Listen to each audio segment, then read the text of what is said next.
Okay, we are live, it looks like. So we're playing today for virtual Gary Con as it would be, The Hateful Place by Dave Mitchell. This came out a couple years ago. I've had it for a while. Lots of kind of cool, interesting ideas in this book, even if you're not going to run the system. Essentially, uh, you're living in a world, wherever that world might be, whatever time period it might be, where things have just kind of gone south very, very badly. Demons and evil forces have taken over the world. Everywhere there is only 1 hour of daylight. Then the darkness comes, and with the darkness comes madness, comes terror, it comes death or undeath. Nobody that stays out in the dark ends up the same. Either you find their corpse, you don't find them at all, or perhaps you find them the next day as they're trying to strangle you as you awake. So your group were strangers, a few weeks ago when, through various circumstances, you found yourselves in this world. There was almost 20 of you that found shelter in a ruined building, and discovered little by little what the darkness can do. Not feeling safe in that area, you started moving about a week ago. Your group dwindled and dwindled and dwindled until there were just the four of you left. You've been traveling now for most of the day, which is only an hour long, looking for the next place where you can seek shelter. You found that just being inside or under or where near something generally produces the safest spots for you to be. And unfortunately, you made a turn, maybe a wrong turn, and you found yourself in an area with not a whole lot of shelter. You've been moving extra fast, running even, hoping to find something when you crest a hill, and looking down, you see a crevice kind of in the side. Looks like it could be a cave. You're not sure how deep it is. It's about, it's kind of a long, maybe like 7 or 8 feet tall, but only about 3 foot wide. There's bushes and brambles and broken things all around it, kind of covering it, but you see it down there. Actually, I will do the character introductions this way. Who sees it is Billy. So tell us a little bit about Billy and what you say maybe when you see this thing to the rest. Billy is a 18-year-old gunslinger. He's wearing sort of all black. Think of like Evil Roy Slade from way back when. And he's looking down on the area and he goes, "Oh, this looks like a possible place for an ambush. Maybe I'll need to take a look around down there first, and I'll wave you down if it's safe." Okay, so you hear Billy say that. How do you react to that, Roger? Tell us a little bit about Roger and kind of your reaction to Billy's discovery.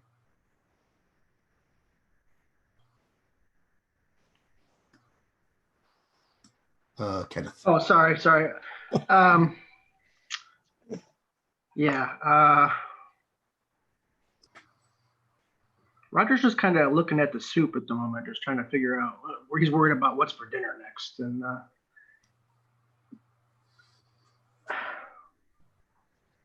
sorry, I'm doing not so well here at the moment. So what's Roger like? I'm sorry? Can you just give a little background on Roger? Roger was traveling through Europe. He's carrying a silver chalice. He was kind of carrying it across the country on a pilgrimage, going from church to church, just kind of sharing its beauty and with the other people. And he came across a prince, and one night in the dark, and he was staying at his castle. And that's kind of who he is at the moment. Next thing you know, you were here. I'm here. I took a wrong turn. Okay, cool. And Sophia, let's hear about Sophia. Okay, Sophia is a 20-year-old, just starting out as a merchant, traveling with a caravan from Italy to China to establish trade routes. She wears kind of a silk, old-timey, well, from the 1200s, silk and brocade gown, which she has at this point torn most of the bottom half off in order to run away from demons more efficiently. And she's not happy about this, and she is trying to protect her beautiful skin, even though it's an hour of daylight. So she's always got her parasol to try to protect herself from anything that touches her porcelain skin. And so she's a little vain, and she's more than happy to let other people take the risk. So she's like, Billy, I think you should go and check the ambush out first. Nice. And last but not least, the boy king, I guess. Let's hear about Arthur. Yeah, Arthur is 12 years old.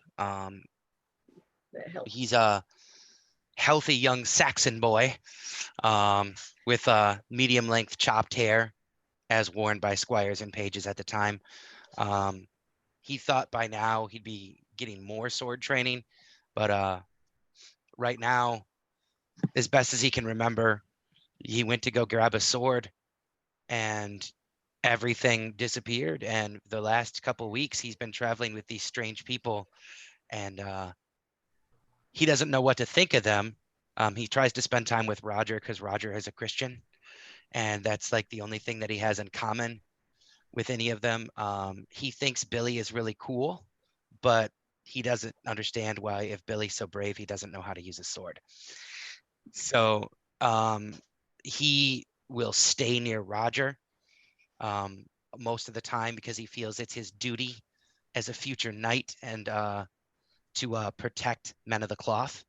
So he always stays near Roger and listens to Bible stories and makes sure that he's safe.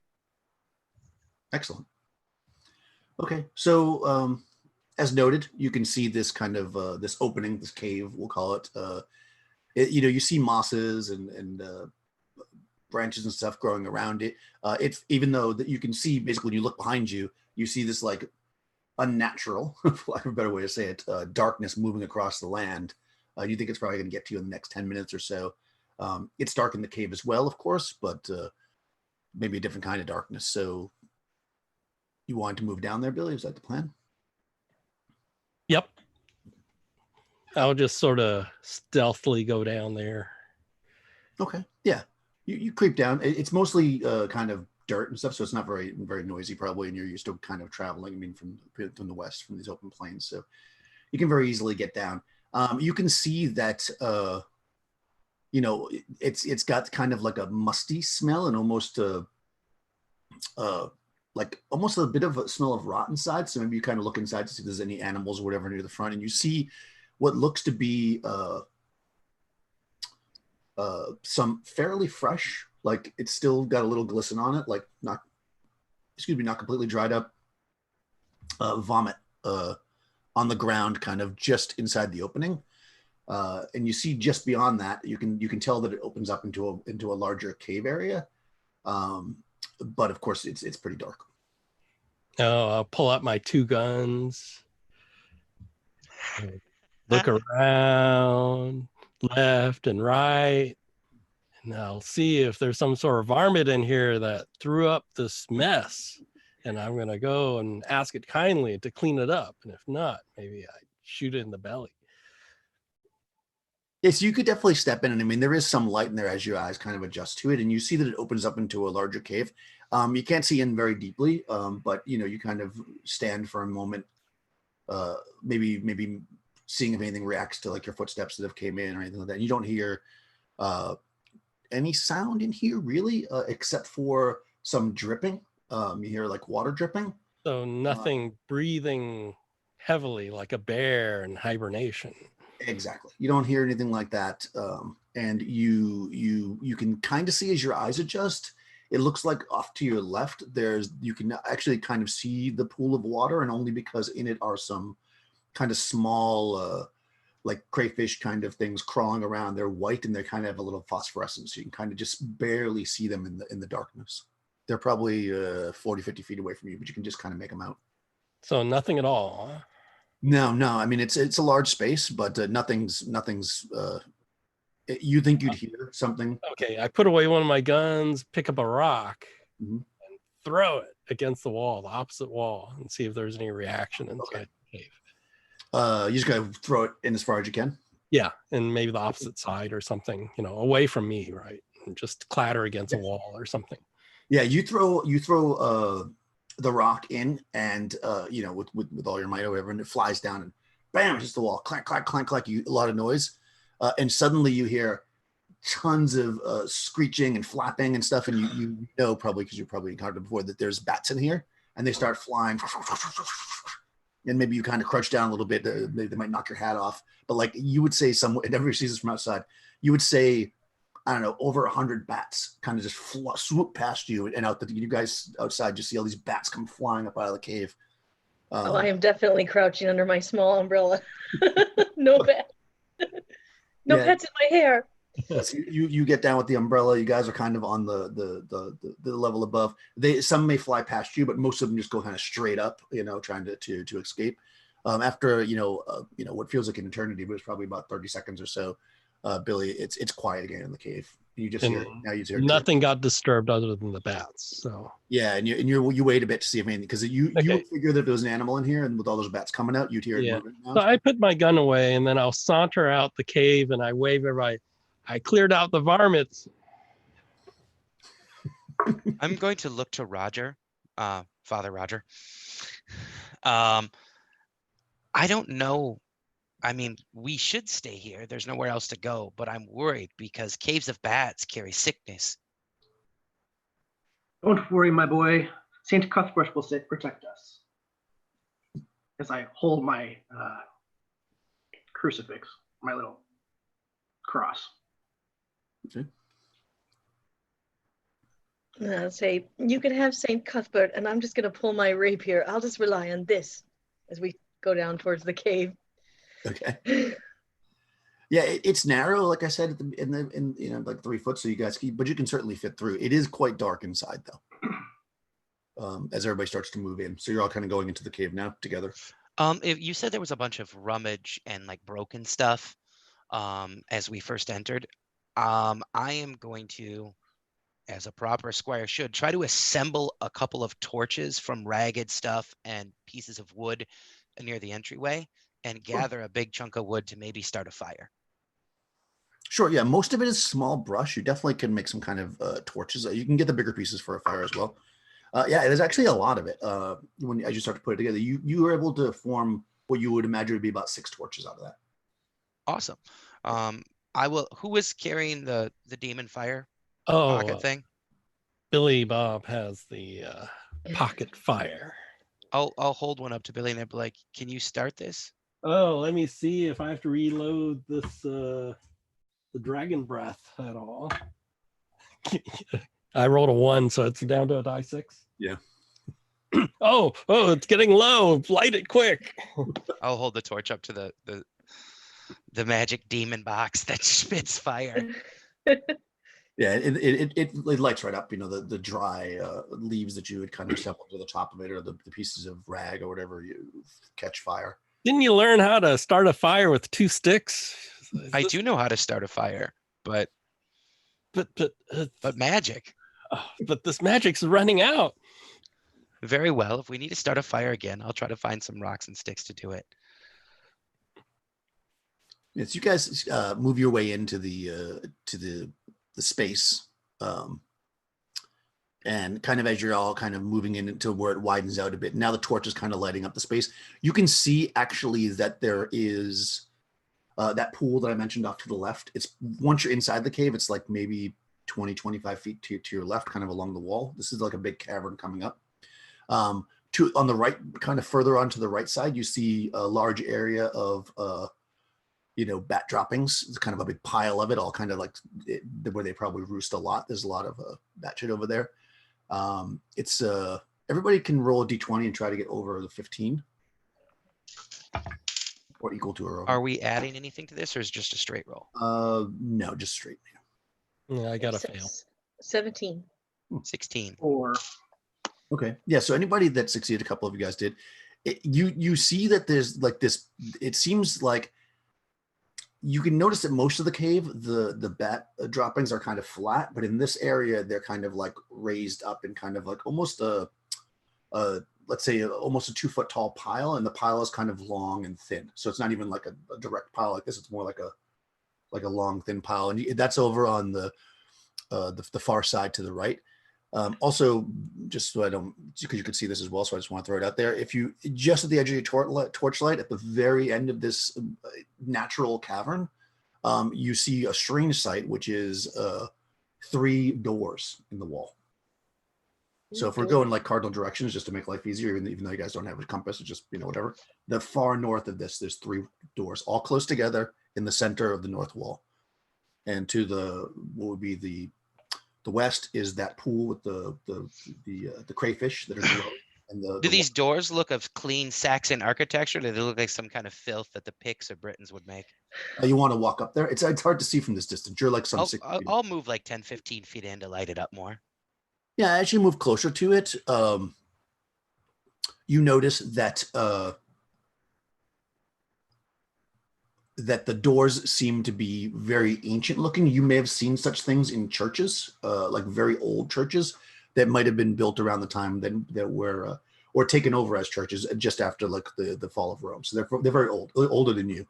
Like so they're like out of character. They're like proto, like the architecture, like post-Roman, like early Dark Ages architecture. Right, exactly. Okay, so like even in my mind, it would be an old door. That's correct. Even for you.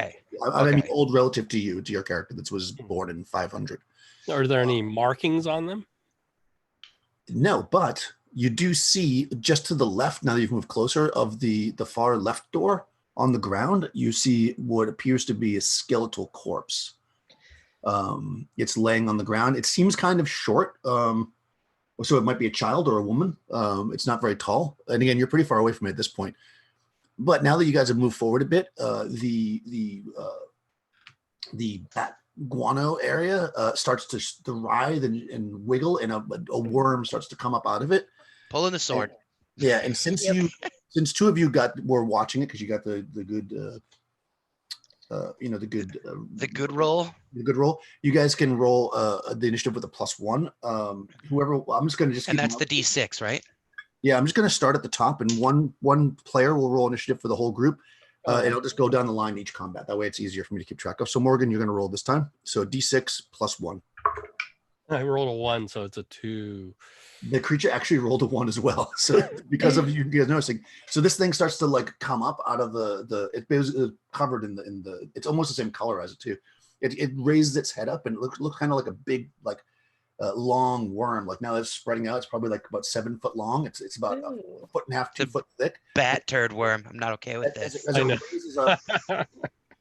As it raises its head up, the front of it opens up, and 4 like tentacles open up, and there's a toothy maw inside that's kind of wiggling like this, but kind of like feeling the air and kind of sensing where you are. It's it's about 20 foot away from you to the right. It's a demon. Protect the priest. Yeah, so you can. That's disgusting. Yeah, so I'm just going to go in order. If somebody wants to jump initiative, you can do it because it's a group initiative. But I'm just going to go in order just to keep myself sane. Unless somebody wants to go before their turn. I'm just going to go in this order. So Morgan, what does your character want to do? Billy? Oh yeah, I quick draw one of my pistols and I let it have it with a bullet in its mouth. Perfect. So roll your attack. So that's a D20. You're trying to get a 15. I got a 16. That hits. So 4D10. 4D10. Take it. Take this, you varmint. Varmint. I got a 24. Nice. A bullet rips into this thing, and you see like kind of blackish white ichor kind of pour out of it as we go to the priest. I would kind of step forward with my cross in my hand, raising it up. St. Cuthbert, protect us. And it says here I have a silver chalice. It says 40-10 damage. Yeah, if you hit something with the chalice. Yeah, so I guess I would swing at it with my chalice. As you charge the thing with the silver chalice. All right, that's badass. Go for it. So just what am I rolling again here? So you're rolling a D20. Yeah. You want to get a 15 or better. Well. Okay, so I doubt you.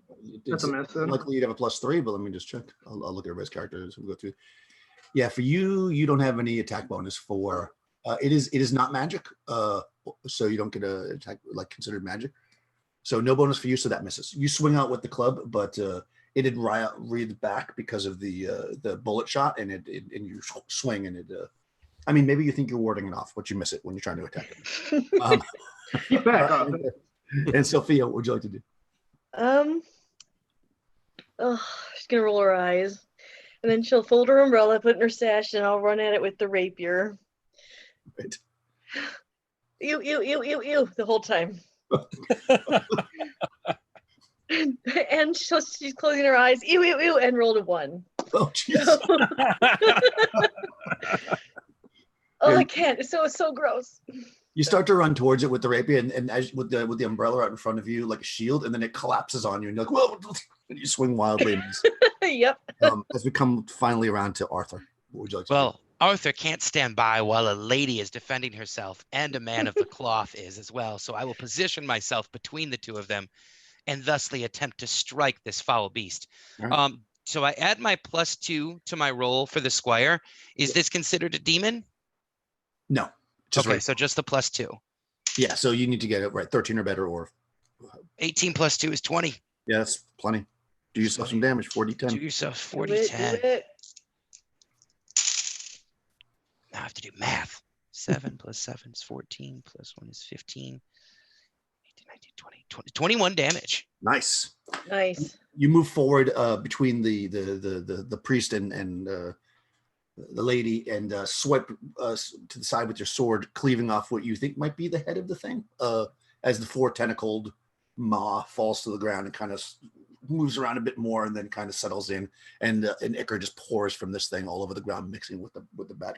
Yeah, Billy Bob looks over and goes, "Do you think this would be good eating?"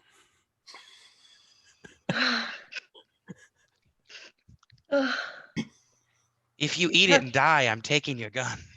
Yourself, dear. I'm not going to. I probably won't partake of that. No.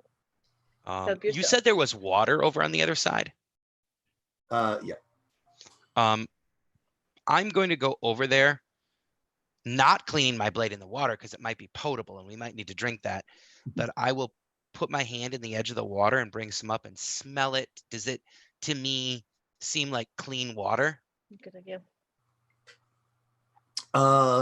Yeah. I mean, you would know enough to know water, at least on the basic level, if water was clean, without having to make any kind of roll. It seems fresh. Yeah. As you look up the wall, you can see it's kind of dripping in from like the ceiling. So you assume it's kind of filtered, through the dirt and stuff. And we should use the water container. We should take the water that's falling, not the stagnant water in the pool. What about the crayfish? Are those edible? That seems better than a demon worm. You said there's crayfish in here?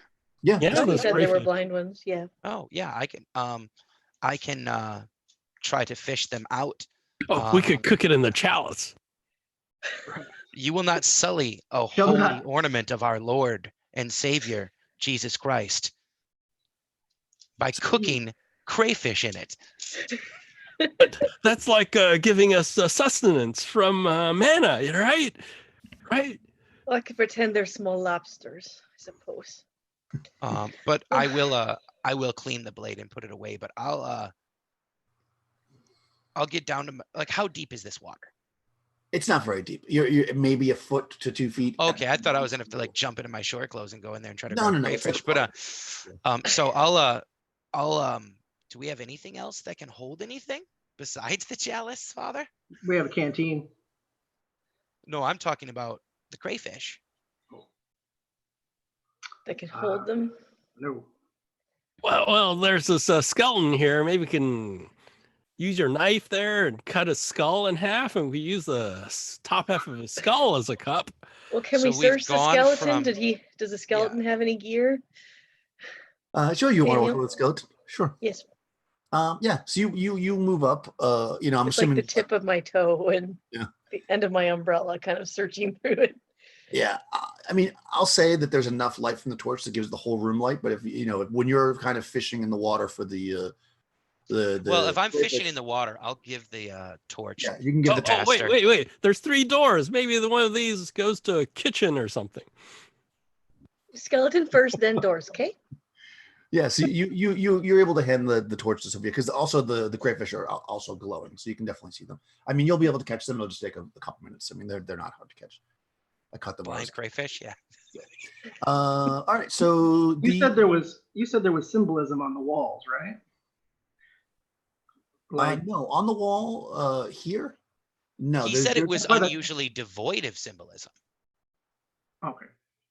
Yeah, you asked about the doors. You haven't seen anything on the doors. The walls themselves in here are kind of covered with that kind of mossy, vegetation for the most part, except for some clear areas where the water's running down. Was there a sticks or trees or something outside? Outside? Yeah, I gathered a bunch of wood and brought it inside and set Why it don't down. we just skewer the crayfish on these sticks and we just barbecue it? Over the torch. No, over the sticks. Aren't you starting a fire? I thought you were starting Yeah. a fire. I'm fishing, so I'll start the fire after I catch the crayfish. And Yes, I'm you gonna guys still go look in- at the skeleton. Yeah, there's enough for you guys. Yeah, exactly. There's enough for you guys. You could start a fire and then figure out the crayfish. All right. So the body of the skeleton basically that you see is actually very kind of short. Probably a child. You immediately think as you walk closer to it. But one thing that you notice, I mean, not that you've seen too many dead bodies, maybe, or maybe you have. You are a witch. Is that it seems very like the bones seem heavy and dense like a man's bones, but the size of the body is very short. It's only about 4 foot, 3 foot tall, but like it doesn't look like a child's bones. Like it looks big, thick bones, including the skull. It is basically for the most part not wearing any clothing, so possibly it rotted away because clearly it's a skeleton, so it's been here for a while. Except for you can see under it some moldering cloth, so maybe it either fell through the skeleton or was laying on something.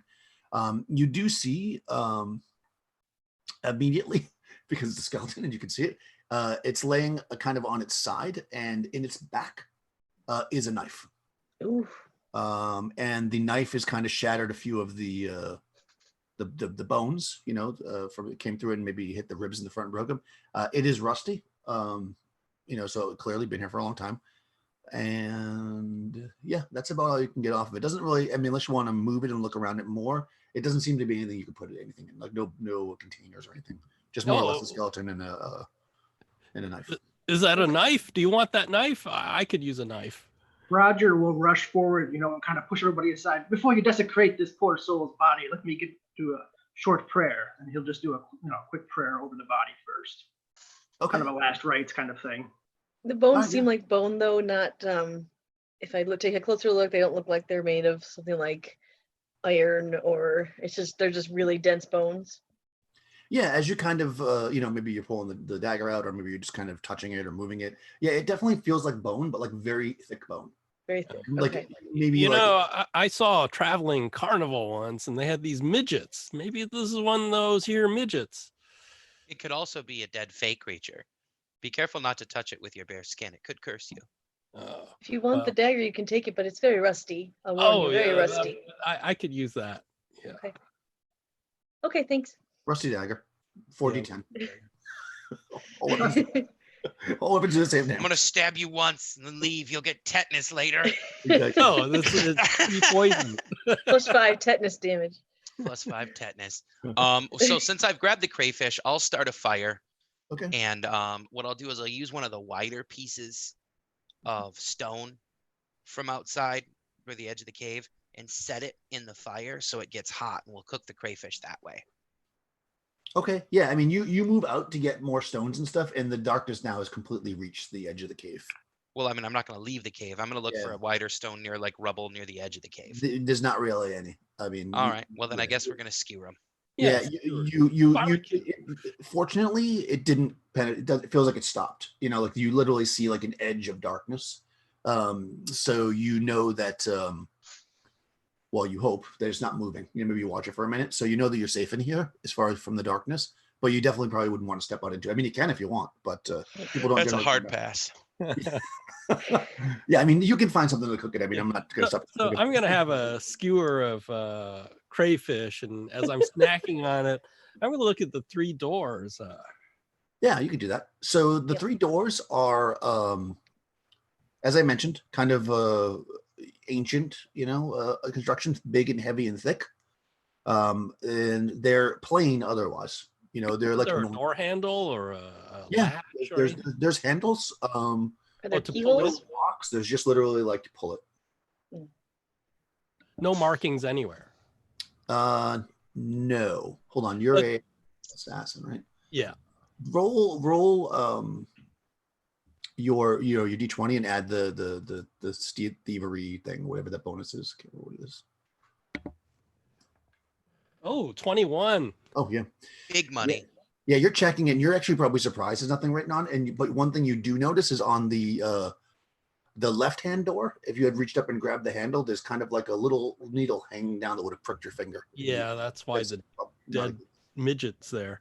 I go, oh, hey, folks, hey, they put a trap here, some sort of poison needle here. Can I pull out the needle at all? And yeah, you could with that rusty dagger, you could probably break it off. yeah, It's I'll literally break it off. coming down. It's almost like a splinter that there's some stuff on it that you figure is probably. Are you Huh. saying that this skeleton got killed by that trap? Yeah, see, was Did the trap stab him in the back with a I dagger was just too? about to ask. well, that could have been a side effect. I think it's safe to say he was probably killed by somebody else. Maybe this thorn has something that'll make him woozy, and maybe somebody later came by and stabbed him in the back. Can we take the poison needle? He only Or- broke, or Yeah, You definitely Maybe it can would come in cut it off. handy. yeah. Yeah, what it looks like is that somebody came in here with like a very fine like razor or knife or whatever, and kind of made like carved a little splinter. So it's not like a little like mechanical trap. It's literally like a splinter hanging down, and you could see on it it's got some kind of green goo. So you're assuming it's some kind of poison. So you can literally just break the piece of wood That off. means out of the 3 doors, this is the important one. it's the one that you're not supposed to open. Well, let's find out. Well, if we eat, Have and, you finished your crayfish? yeah, I mean, Yeah, if we've eaten and taken a healthy constitutional and all drank our fill of water and then refilled the canteen, then I think maybe perhaps we should check these doors. Okay. Yeah, Okay, let's go. You've been traveling all day, which is an hour. But I'll pick up the dead person's rag and then use that to open up the door handle. Wrap it around the door Oh, handle. okay, yeah. So you pull the rag to use it for that, and you see there's something scratched into the floor. Oh, wait, there's a message. So, his dying message. What does it say? It says, Odd. "Undeath is the true death." Undead. That sounds like some cult mumbo jumbo to me. What say you, priest? What does this mean? Would I know anything, Daniel? I mean, you've definitely heard or maybe read in like books about the idea of something coming back, and not in the proper afterlife that comes when the great My So friend, does- yeah sounds it like look- demons. not coming back once God makes his judgment, but like come back now, and it's generally something that is kind of heard of a little bit, and you would need to do some kind of a cleansing to destroy such a thing, because it's a creature of evil. Did it look like this person wrote it, or is it chiseled down, or something? If you look at it, it looks like it was probably scratched with a dagger, and you can maybe look at the dagger and the tips a little bit bent. So somebody wrote this wrote this and then stabbed him in the back, or maybe the poison killed him, and then the person with the rusty dagger scratches on the ground, and then just sort of had nowhere to put this dagger and stuck it in the I'm body. assuming someone's going to tell me what that actually says, because I'm a 12-year-old Saxon boy. I don't know how to read. Oh yeah, we read it out loud. It's Yeah. like I might be learning how to read, but I definitely don't know how yet. It says So do we know the language that obviously somebody can read? It's written in like Yeah, it's written a in. language. Strangely enough, you all can read it. One thing that's very interesting about this world, and maybe you haven't put it together because it just seems very natural to you, but somebody looking at it from the outside would think, is that all of you probably speak slightly different. Well, especially the very 500, from 500, you definitely. Oh speak yeah, I'm speaking like versions. Saxon English. Like Yeah, but you that's, guys like, can perfectly really understand. rough. It's like you're all speaking the same language, so you actually all can read it, even though Okay. it's whatever. That's I cool. just assumed you all knew how to speak Saxon. Right, exactly. You all just think everybody's speaking the same language. Just like when when you watch a movie and like they're supposed to be speaking Russian, but they're just speaking English or whatever. Like, And that we all have weird accents. That's all. yeah, like Yeah. nobody really notices that, because you don't realize. Because I mean, maybe you do realize you're from different time periods, but maybe not. I mean, that's not necessarily something that you just seem strange to each other. Right. mean, I this whole just thing- assumed my country conquered the entire world, and that's why everyone's speaking Saxon. Yeah, makes sense. Yeah, I mean, Um, you definitely don't know like where you are, so you probably have assumed, depending on your beliefs, that you're in some kind of strange afterlife or parallel world or something, because it's definitely not ideal. One more quick question. Would I, as a witch, know anything about the undeath at all, or just? Yeah, you would know that. Like that might be something that you have studied a little bit on. That Okay. it is something that is there's certain spells or rituals where you might use pieces of creatures that have been part of this undeath in kind of unholy ways, but you wouldn't know how Okay. to make an undead creature or anything like that. Okay. I go, Padre, priest, you sure you put him to rest, right? With your prayers and you put his soul to heaven. He's not going to rise up from the dead, is he? Well, I did give him the last rites. Oh, good. Very good. I'm sure nothing will go wrong ever. ever. Definitely not. Okay, so Hold then true I to will, your faith, and we shall see this through to the end. so then I will take this cloth from this dead body, his shroud, and wrap it around the handle and pull it open to see what's there. Okay, yeah, you On the pull other it hand, open. I will have my pistol just in case. Cool. Yeah, you pull it open with the pistol drawn. You're noticing that the light from your torch isn't going quite as far now because you spent all the time cooking everything. So one of your torches is nearly burnt out, but you can see probably about 30 or so feet down, and you're basically looking into a long corridor. It I goes. will light one of the other 3 torches that I made Okay. with the burnt out one and hand the one that's dying off to the lady because I don't want her to stub her toe in her fancy shoe. Thank you, dear. Much appreciated. She has once fancy clothes that are no longer fancy. Once fancy. No, The but in once my and mind- future fancy clothes. in my mind, they are still gorgeous. You're looking down a corridor. It doesn't go straight like north. It kind of cuts a bit to the left, basically. And then it's hard to see again. Like it's not a straight line to see down, but Is you can it- see down about 30 or so feet, and then it seems to turn again. Is it fitted stone or is it just dug out of the wall of? No, this is fitted stone. This actually looks like a proper like a tomb or something. It's like fitted stone. Yeah. Billy, you're taller than me and skilled with that gun of yours. Should I stand in front so you can shoot over me? Oh, I wouldn't let a little kid stand in the face of danger. That's unmanly. But if you want to do that, sure. So I'll have my sword in one hand and torch in the other, and this 12-year-old Saxon boy will lead you down the tunnel of despair.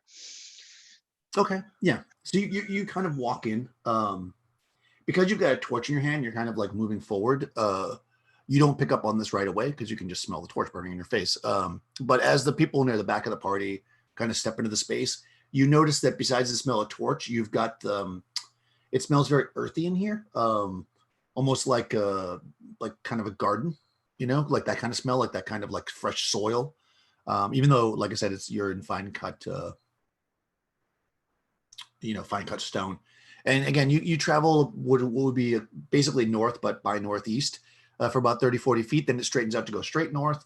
And then, assuming you're just going to keep following, it bends to the northeast again, then goes north again. And as it goes north again, you see it opens up into a room. And, before you get to the room, because you can kind of see into it, the room seems to have a large amount of mushrooms growing in it. Most of these mushrooms, at least a dozen of them, are, like a foot tall, and you see other ones that are somewhere around like 2 feet tall, and then you see lots of little ones. And you're kind of at the southwest corner of the room. I turned to one of the women and go, "Do you think they're edible?" You should have waited and make that home. Would we know? Probably You not. want to get in closer. I'm putting you outside the room. You can see into the room right now.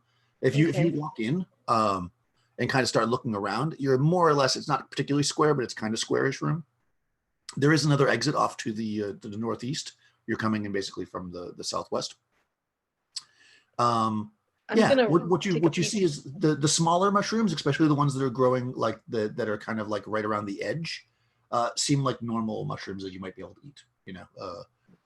You'll be able to figure that out. I mean, being a witch, you know about, a little bit about that kind of Yeah. stuff. Yeah, you definitely see some there that seem like they're food. You can see though immediately, which is probably important, that there is the larger mushrooms. There's 5 total that are like big, like over 2 feet tall. They are kind of in more or less a circle. Actually, Arthur might pick up on this right away.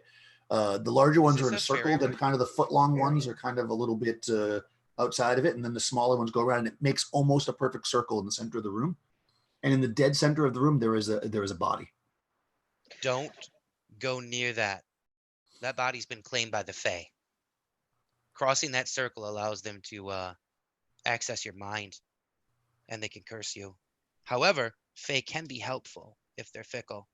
From where I come from, you can offer requests to them, and usually they ask favors in return.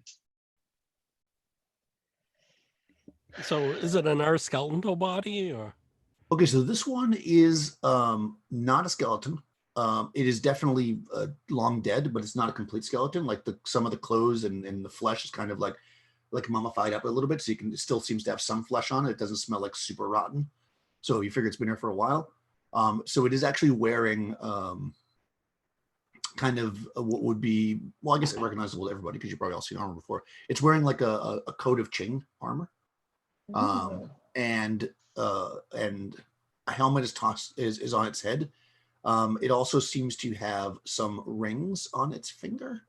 The helmet, what style is it? It is Like, it's not recognizable to you. It looks beyond anything you've seen before. So it's definitely not anything from like medieval England or France. It's after your time basically, but probably before everybody else is enough that you wouldn't necessarily notice what it is. Okay. And also it's a strange style. Probably Eastern Europe. As far as the way that it's cut, yeah. I mean, it's a helmet, so it looks like a helmet, but it's not particularly noticeable what kind of helmet it is. And yeah, she's exactly where she is as you kind of stand up on your tippy toes, maybe to look down into the circle. She's actually laying on a like a metal grate, and no mushrooms are growing on the grate. So she's actually in the center, like laying on this grate, and the big mushrooms are around that. And then slightly smaller mushrooms, and then tiny mushrooms all spread around. Perhaps if we give them an offering, they'd allow one of us to pass through. Do we know for sure that's what would happen, though? I mean, this world so far has been unpredictable. So maybe we should attach something to the rope and throw it in there and see what happens. Make sure it's not trapped with like fire when you walk in or something. The Fae usually trick your mind. I'd be worried more about illusions. That body might not even be there. If we lassoed the body and pulled it out, do you think they would be cross with us? Maybe if we left them a can of our soup. All we have left is clean. What if we ate the soup and gave them an empty can? Half changing the Fae in a deal can be a bad idea. By all means, if that's your idea, feel free to do it. But I will be no part of it. I am going to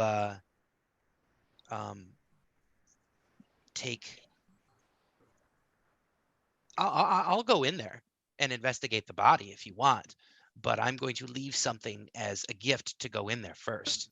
Oh, but it could be. I don't know. There's a grate down there, which doesn't seem like. If you're talking about Fae and Fae circles and things like that, why would there be a grate there? The Fae can create magical circles anywhere. I heard it's always around like a bunch of stone things. No, sometimes a tree, sometimes an open space in a field, sometimes a rock. But around a grate? Makes me think there's like a sewer entrance and it just happens to flow down there and most of the water stays here and that's why the mushrooms grow. I'll move my torch close to one of the big mushrooms. You'll have to walk through the small ones to get there because you're looking at more than 10 feet, before you get to them. You'll have to walk at least 3 or 4 feet into the small mushrooms if you want to do that. I mean, which you certainly can. Well, we can't live our lives in fear. Right, Father? Absolutely. The Lord will protect us. All right. I will take my shawl and pull it back up over my face. And then pull out my sword. And but first I'm gonna take a can of soup from who has the soup? I have the soup. Priest. May I have a can of soup, Father? You may. All right, I'm gonna set the Oh, soup before down. you do that, could I get the rope? I want to make a lasso or something. Or Yeah, do you want to tie tie it it to to his your waist? Yeah, and- yeah. That way Okay. you can pull me back out if something Yeah. happens. Yeah. Okay. Like if the body's a trap in the grate, just like Right. that It falls gets over. forward- if the body gets up and attacks me, I'm like, how about no? Yeet me back out of there. So I'll tie the rope around myself and I will offer the soup can by the edge of the thing, and then I will step into the Fey circle. Okay, yeah, you step in. You probably crush some of the smaller mushrooms as you kind of move forward. I'll try to avoid crushing as many as possible. I'm trying to be careful and respectful. Yeah, I mean, there's just a lot, but you do the best you can. Avoiding is being ginger with your steps, and you got the torch, and I mean you're 12 years old, so you're not particularly tall, but you can get within, I don't know, to be able to reach it. You're probably like 5-6 feet away from it. And you kind of bring the torch down to the larger mushrooms, and go ahead and roll a mind roll. So is that a D20? Bonuses you can, yeah. Is it a demon or is it magic? Nope. 16. Okay. You are not surprised, but we can roll initiative. Even though I said I was going to go down the line, I figure you're being attacked, so you should roll it. So roll a d6 to see if you go first. They got a 3. 4. Okay, you're going to go first. The mushroom, the large mushroom, lashes out. These tentacles kind of come up from underneath, from the fins underneath, and try to reach out and grab you. But you can go first. All right, so I roll my d20 and add the 2. Yep.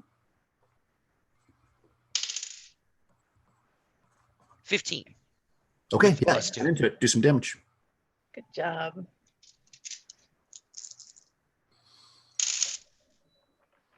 Oof. I hurt its feelings. 2 10s, a 7, and a 5. Oh, nice. 17. That's 22. 3, 22, 20, 22? I think so. No, 32. Yeah, 32. Yeah. So Wow, 32 yeah. damage.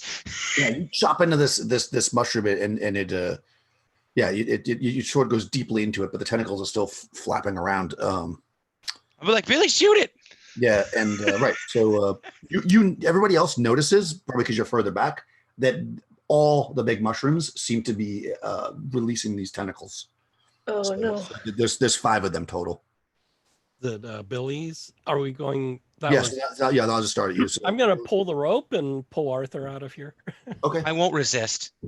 Yeah, you definitely can do that. I'm a 12-year-old boy. Yeah, I mean, exactly. like, you So should be that's able fine. to slide me out of there. Yeah, you yank them back, at least out of the range. Maybe Billy, make a body check to see if just to make sure you don't drop the torch on the ground. Because you're being Make sure I don't drop the torch. not Billy. I'm sorry. Arthur, make a check. Oh, 19 on the die. Okay, yes, you're able to. You knew it was coming, so you're not surprised. You hold on to both things, and he pulls you across, smashing a line of small mushrooms as you get yanked from the mess. How about Roger? What do you want to do, if anything? So we have pulled Arthur back, right? Yep, he's with you now. How many are there mushrooms? Like, well, they can't move, right? So Only the large ones seem to be flapping these tentacles, and there are 5 of them. The mid-sized ones are not flapping tentacles, and the little ones don't seem to be doing anything. all right. Whether or not they can move, you do not know. The tentacles, can they reach us where we are at currently? I mean, you're not sure because you haven't seen them reach that far. So I will say at this point you don't know because you've never seen such a thing. Should we try and you said there was a door on the other side of the room? Do we want to try rushing across? There's a passageway. If you want to run across the room, you will be going near the mushrooms to do that though, or you could of course backtrack. Both solutions would work if you're trying to move. Well, I guess I'll just be reckless and I'll kind of rush in and bash a mushroom with my chalice. Okay. My cross in my left hand and my chalice in my right. Wow. Okay. By the Yeah, you grace did. of God. The power of Christ compels you. I'll kick ass for the Lord here. Do you want to try to attack the one that tried to grab Arthur, or you want to attack one of the other ones? I missed The anyway. closest one. The one that attacked Arthur, I would have tried Okay. to hit, but I rolled a 10. So Okay, yeah, you come running in with the chalice and swing wildly. Once again, I mean, maybe you're not actually trying to hit things. Maybe you're just warding them off. Who knows? Nobody's really sure at this point. How about Sophia? I'm gonna try to attack. That's about all I can do. I don't want to use magic yet because that's saving that for something maybe bigger. Are you gonna charge in and attack this one? Yeah, the one that attacked Arthur. Okay. Kind of developing a fondness for this young boy, despite my instincts. He's giving me torches and stuff, so I will roll my dice. I'm gonna try with my rapier again.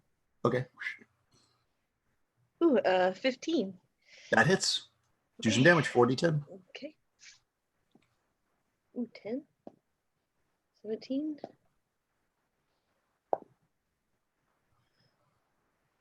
Um, 25 points of damage. Holy cow! Yeah, you come in and just you behead the mushroom. There's a big mushroom cap, and you probably hear Billy's stomach growl for the giant portobello. Okay, so these things, you see, as you probably noticing it now, the mushrooms have like spots on them, like kind of darker areas, and you can actually see that they open up almost like little mouths, and they spit poison. And there's 4 of them, so each one of you is going to be spit upon once because they can spit it. And we roll a defense then? You will be if it hits you, yeah. So okay.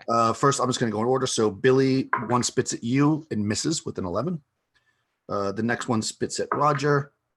Ooh, okay, that's a 15. So now you have to roll a defense, Roger, to see if you avoid it. So you're trying to get a 15. I rolled a 10. Okay, that hits you. Okay, so this is actually poison. So make another defense, but we use any body modifiers you have. I don't have any. And a 14. Okay, this stuff hits you, on the exposed skin and starts eating away at your skin, and you all see like the bone under his jaw, like it's kind of as the skin is melting away, and you fall dead into the mushrooms. Nice. Yeah, you're dead. Oof. Second.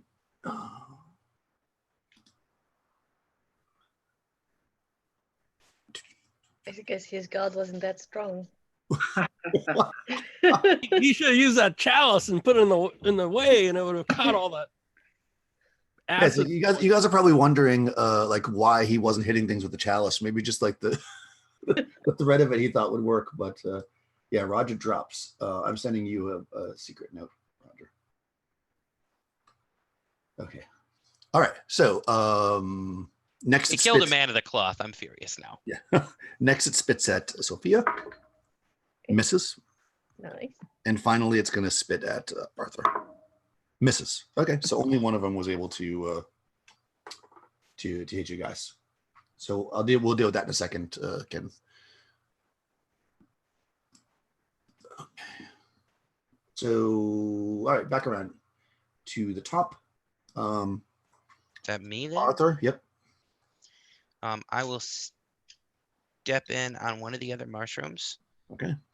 And take a swing. And I add the +2, so that's 15. Nice damage. 15. Damage, D10s, right? Yep, 40-10. 30. Oh, nice. All right, chop into it. It's you're sautéing or I should say chopping some mushrooms. Julienning these Julienne, mushrooms. yeah. Yeah. I'm in a furious rage right now because they just killed a man of the cloth. Yeah, you see him. You see basically now, if you kind of look out of the corner of your eye, every piece of skin where like that juice hit is basically completely disintegrated. You just see bone now, which is also starting to disintegrate away. And that brings us to Sophia. No, I'm sorry. I went the wrong way. Billy, rather. I yell out, "Run, boy, run!" And I back up towards where we came in, and then fire at the one that Arthur attacked. So, okay. Oh, an R20, 21. What's the damage? There are no crits if we roll a 20 or anything like that, are there? Okay. 8d10 would get out of hand real quick. Yeah, 25 points on the one that. Nice. That the bullet shoots into it, and you see it kind of like you can see this moving. I mean, it doesn't. So yeah, I'm backing up, one hand on the rope, and yelling at Arthur, "Back up, boy! Run away, boy!" And yeah, so that one drops, leaving. So you back up. You're basically kind of like, you definitely can back up far enough that you're kind of like out of sight of the room. So the mushroom, you can't see the mushrooms, nor can they see you. So you think you're probably pretty safe from being spit upon, anyways. And Sophia. Okay, the one that Arthur attacked, I'll try to go after that one with my rapier. Billy just killed that one. Oh, Billy just killed that one. That's right. So there's only 3 left. Whichever one is closest to me. I'm not sure how it's laid out. Yeah, they're kind of in a circle. You could run to whichever one. Yeah, okay. Next one up. Ugh, nope, 8. Misses. Okay, good. 1 second. I'm writing something to Kenneth.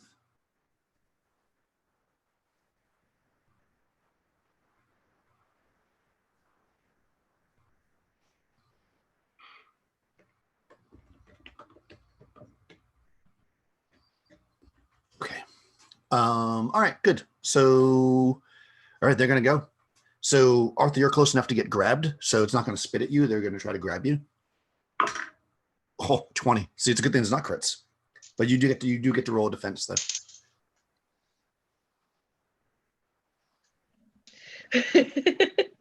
What does that mean? Yes, it's 22.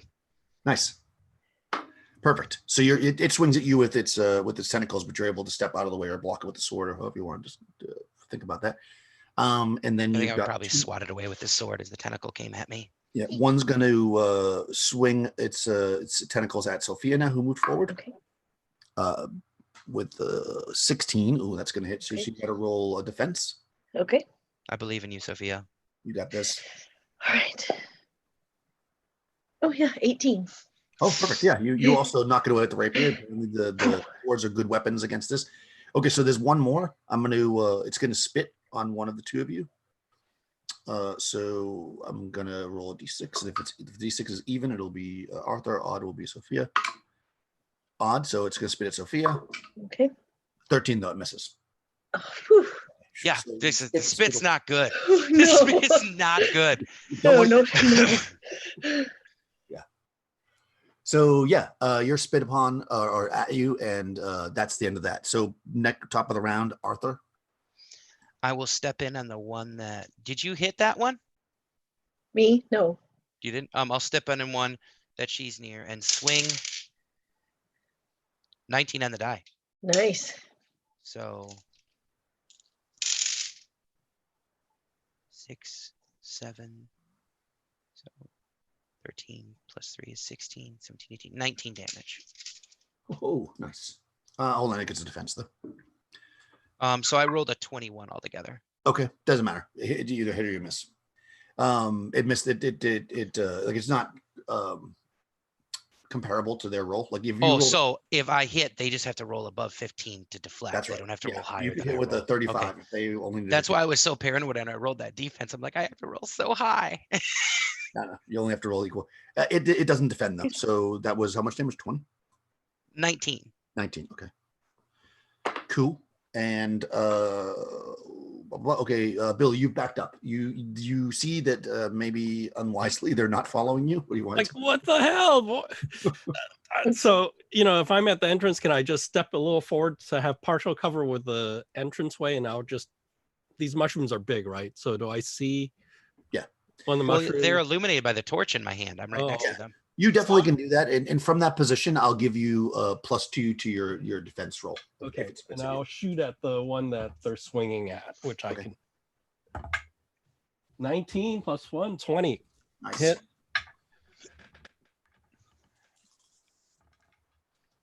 Oh wow, 22.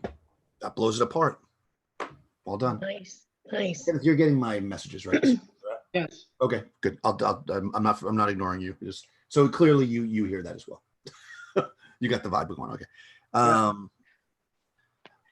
Actually, let's take a break in the action. So, of course, you guys don't know this, but in a room somewhere, Roger is reborn.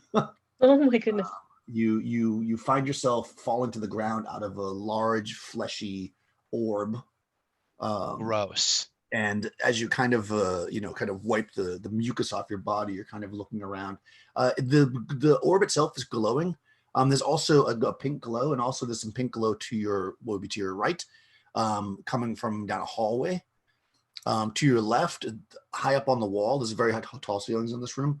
You can see some kind of small passageways. Like Roger would be, you're not sure what they'd be for, but they're high, maybe storage or something, because they're small. You could probably fit through them, but they're not a full size passageway. Although I need you to roll a D100. Oof. Because something has happened to you. To get one out just in case. 69. Oh, hey, Nice. that's the best one. All right. You touch your face and you feel like, COVID. what's wrong with me? Your facial features are now reptilian. Ooh. And you have a 6-foot prehensile tail. Okay. Nice. Oh my Bonus God. to balance checks, my dude. That's a win-win. Your neck and arms and lower back are covered. We'll see. You probably can see all that. Are covered with greenish yellow scales. So you're basically a snake person or a lizard person. Otherwise, you're the same. Yeah. Lord, what have I done to deserve this? Yeah, you look like the guy in the original Clash of the Titans, the evil son, right? He had that tail as well. Although I guess he wasn't a lizard face. But yes, you're like a lizard man right now. I'm gonna say, just because it seems like it'd be awesome, that you can use your tail as a weapon. It doesn't Awesome. have claws, but you can definitely use your tail if you want to fight with it. Watch the tail. Yeah, Right. cool. So yeah, so as you roll out of this thing and you're kind of feeling yourself, and you're just like, whoa, what has happened to me? And you're quite naked, of course. So yeah. You're a reptile man, though, so your junk's hidden right now. And you hear two gunshots. You hear two gunshots. They seem to be coming from from that tunnel to your right. So you hear the second gunshot. What is it that you would like to do besides pray, or just gonna stay here and pray? So those 5 holes are 18 feet up the wall. Yep. Being a lizard man, do I have any climbing ability? You could climb. You just have to roll your body, basically. So if you have any body modifier, you would just roll. You need to roll 15, basically. Body modifier, I do not have. So you need to roll a 15 to be able to reach them. You can try to climb up, but you'll need to get a 15 or better. I would like to inspect just to see if there's anything in the holes. Okay, you can climb up. Go ahead and roll a. Man, I cannot roll today. I rolled a 4. Yeah, you're unable to get up there. From with maybe you're still getting used to the tail and everything. So you start to climb up and you slide down the wall. All right. And then in the other room, which is somewhere, but you can hear the gunshots. There's a combat going on. So we are back again to the top, which is Arthur. Right? Yeah. Billy destroyed the other one, right? So there's just 2 left.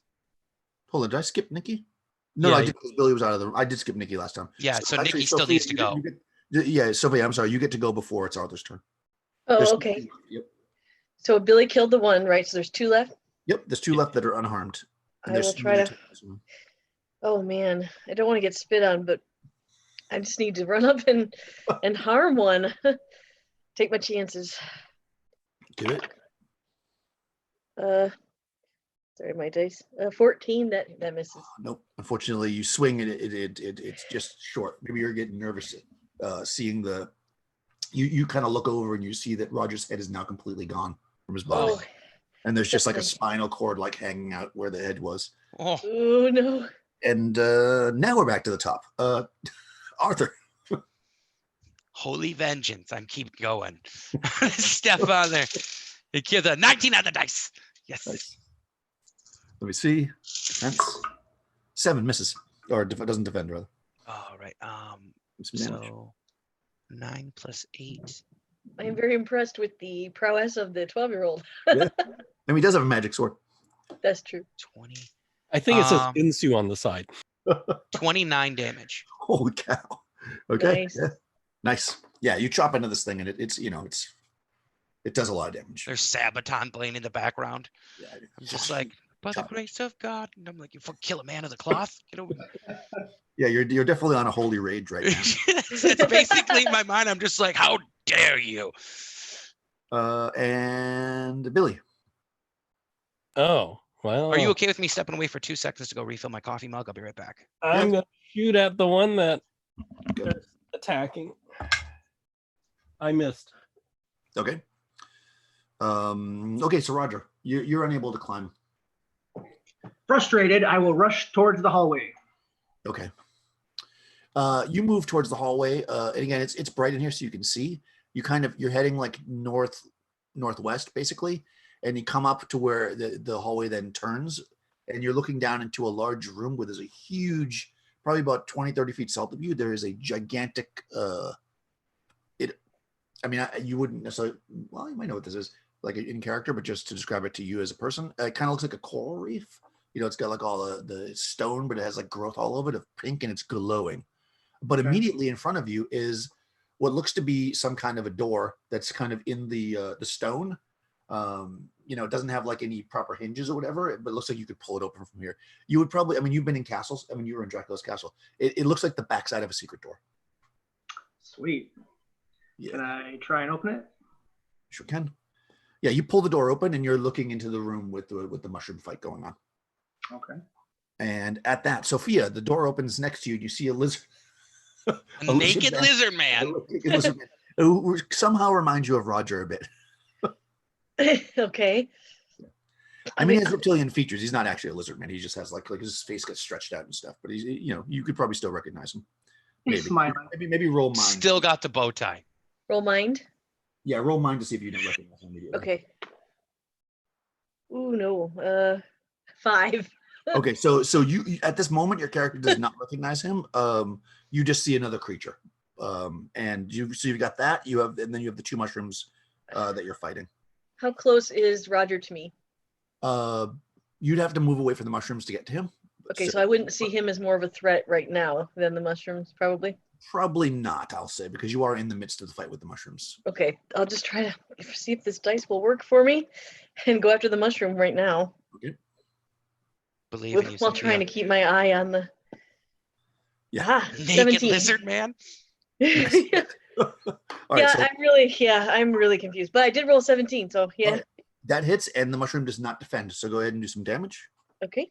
4d10.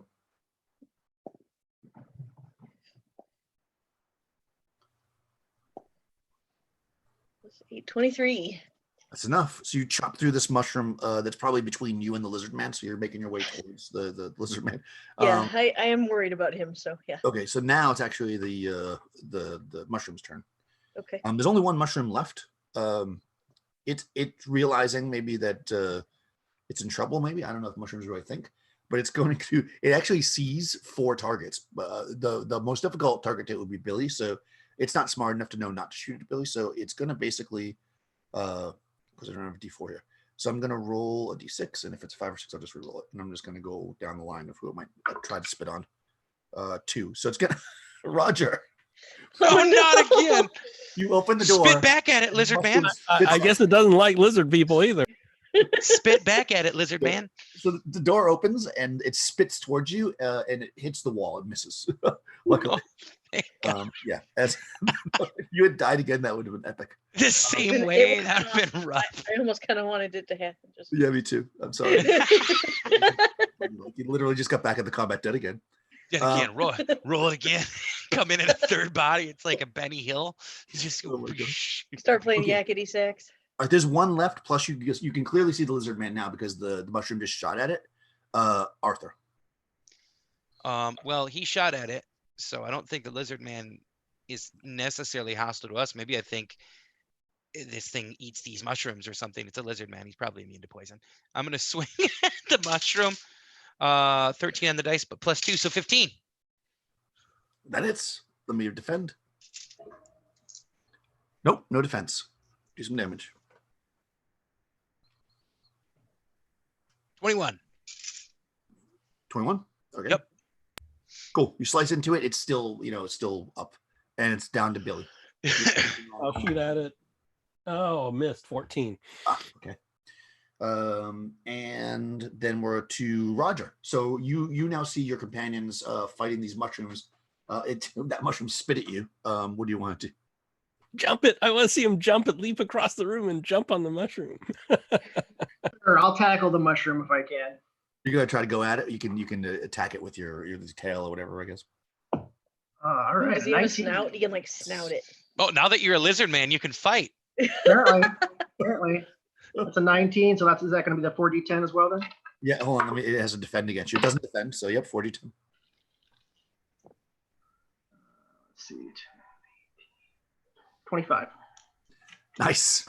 So you come into this thing, and you rip it open or hit it with the tail or however you want to, kill this thing, and everybody's probably staring at you as the last of the giant mushrooms are dead. And in the course of this fight, with everybody trampling around, like 80 to 90% of the mushrooms in the room, including all the like semi-tall ones, are all broken up too.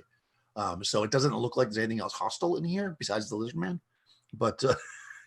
You can speak, so yeah. Billy's gonna see if this lizard thing's gonna eat the mushroom. Is he tearing into it and eating it, or is he just? Yeah. So how do you get up? Knowing, I'm assuming I know what happened to myself, right? I know I died. Yep, 100%. So I would think that I probably wouldn't eat the mushrooms, considering they spit this acidy poison stuff on me. Yeah, you have full memory of everything that you Right. died. Yeah, I'm not going to eat mushrooms. I will say, hi, it's me, Roger. Do we hear that? How do we know it's you, Roger? I have my rapier out. I did fail my mind pretty hard, so I'm like threatening him. How do we know it's you? I'll ask him what story. I'll ask you, what story from the Bible did you tell me last night before we went to bed? Well, I like to talk about St. Cuthbert. Oh. I trust him. That's him. Do you want your clothes back, or? I feel pretty free in these scales. Is he a Velocipaster now? Oh my God! Yes. Can I reclaim my silver chalice? Yeah. Yes.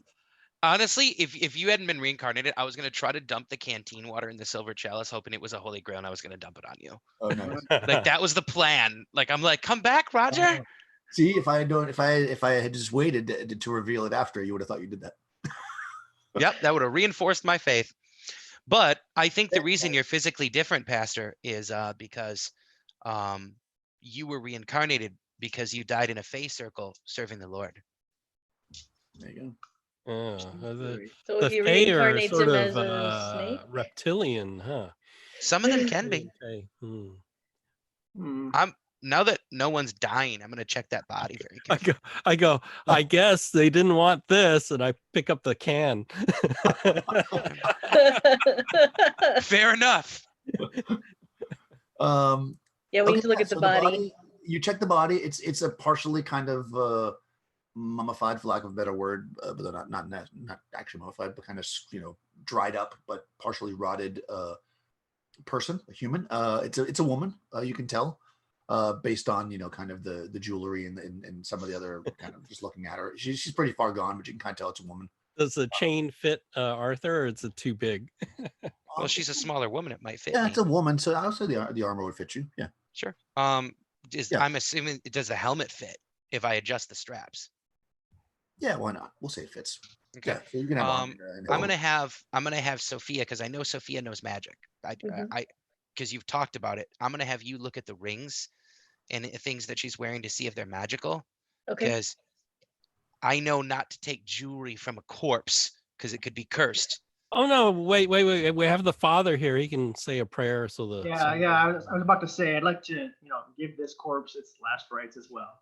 I will inspect the rings though, Daniel, for any magical properties. Yeah, you can definitely, you probably would do the last rites, first, and then you start stripping the body like good adventurers.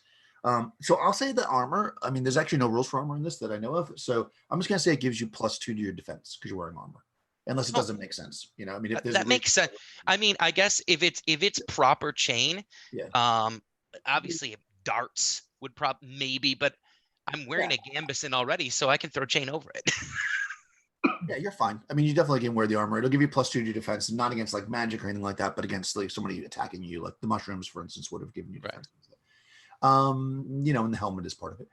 So she is wearing a silver bracelet that looks like it has some value if you want to just grab a corpse, but also a ring that seems really interesting to you. When you pull it off, you can see written inside the ring in kind of an ancient tongue that you have seen before used for spell casting is the word for fire. Oh shit. Yeah, it's written on the inside of the ring. I suppose I should ask, does this armor seem or helmet seem magical at all, Sophia? Doesn't.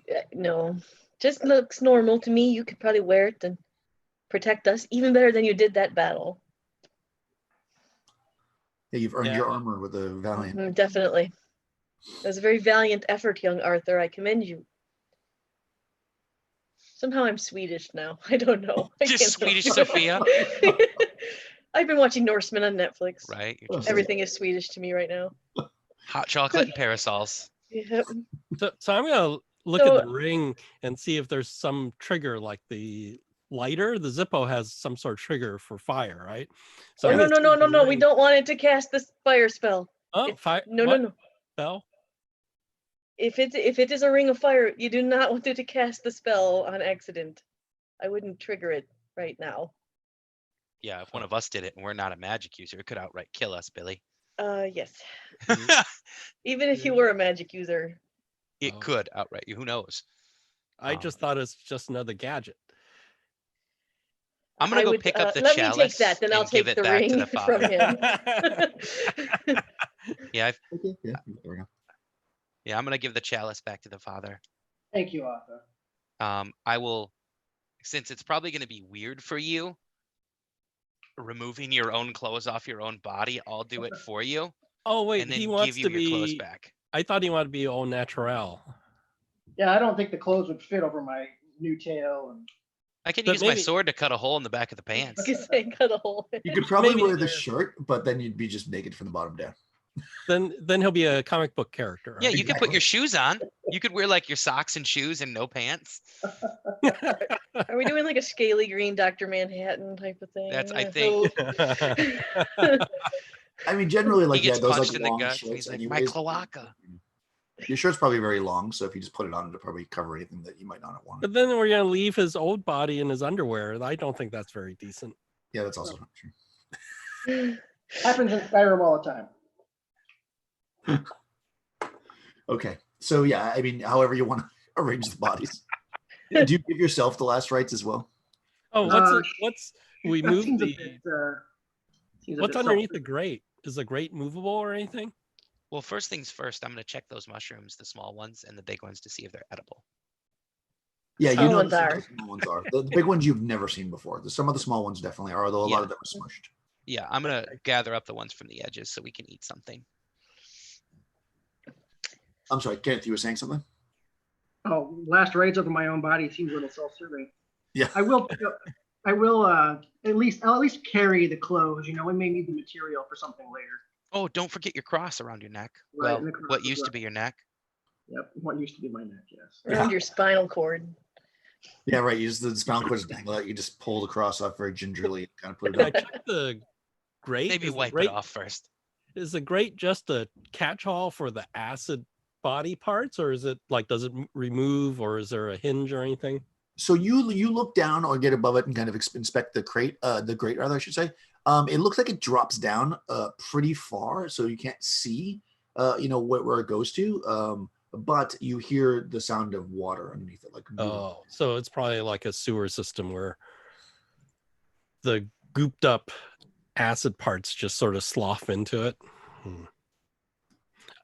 Yeah, I'll just without pick up. a light or something, you won't really know how far down it goes. Yeah, I'll just take like a piece of the guy's clothing or a button or something and just drop it in the grate and see how long it takes before I hear a splash. Use a vertebra. Use one of Roger's vertebra. Okay, yeah. So you drop it down there. Rough. And actually it does not splash. You hear a like a tink, like it hit the ground, like it hit dirt, like or rock rather. Huh. So you hear water down there, but it's probably not directly below where you are. So there's water down there. Interesting. Well, maybe we should look at this later. Well, we do have the rope. Or we go to that other door. Oh, but that other door is what Roger came through, or was it? Yeah, and it can still be open, a bit open. You guys see a pink glow coming from there. And actually, Roger, let me give you a better description of that room. I just kind of did it quick. Was that the door, or was that a separate secret door he opened? No, he opened a secret door. Except for, so basically in this room itself, you came from the south, right?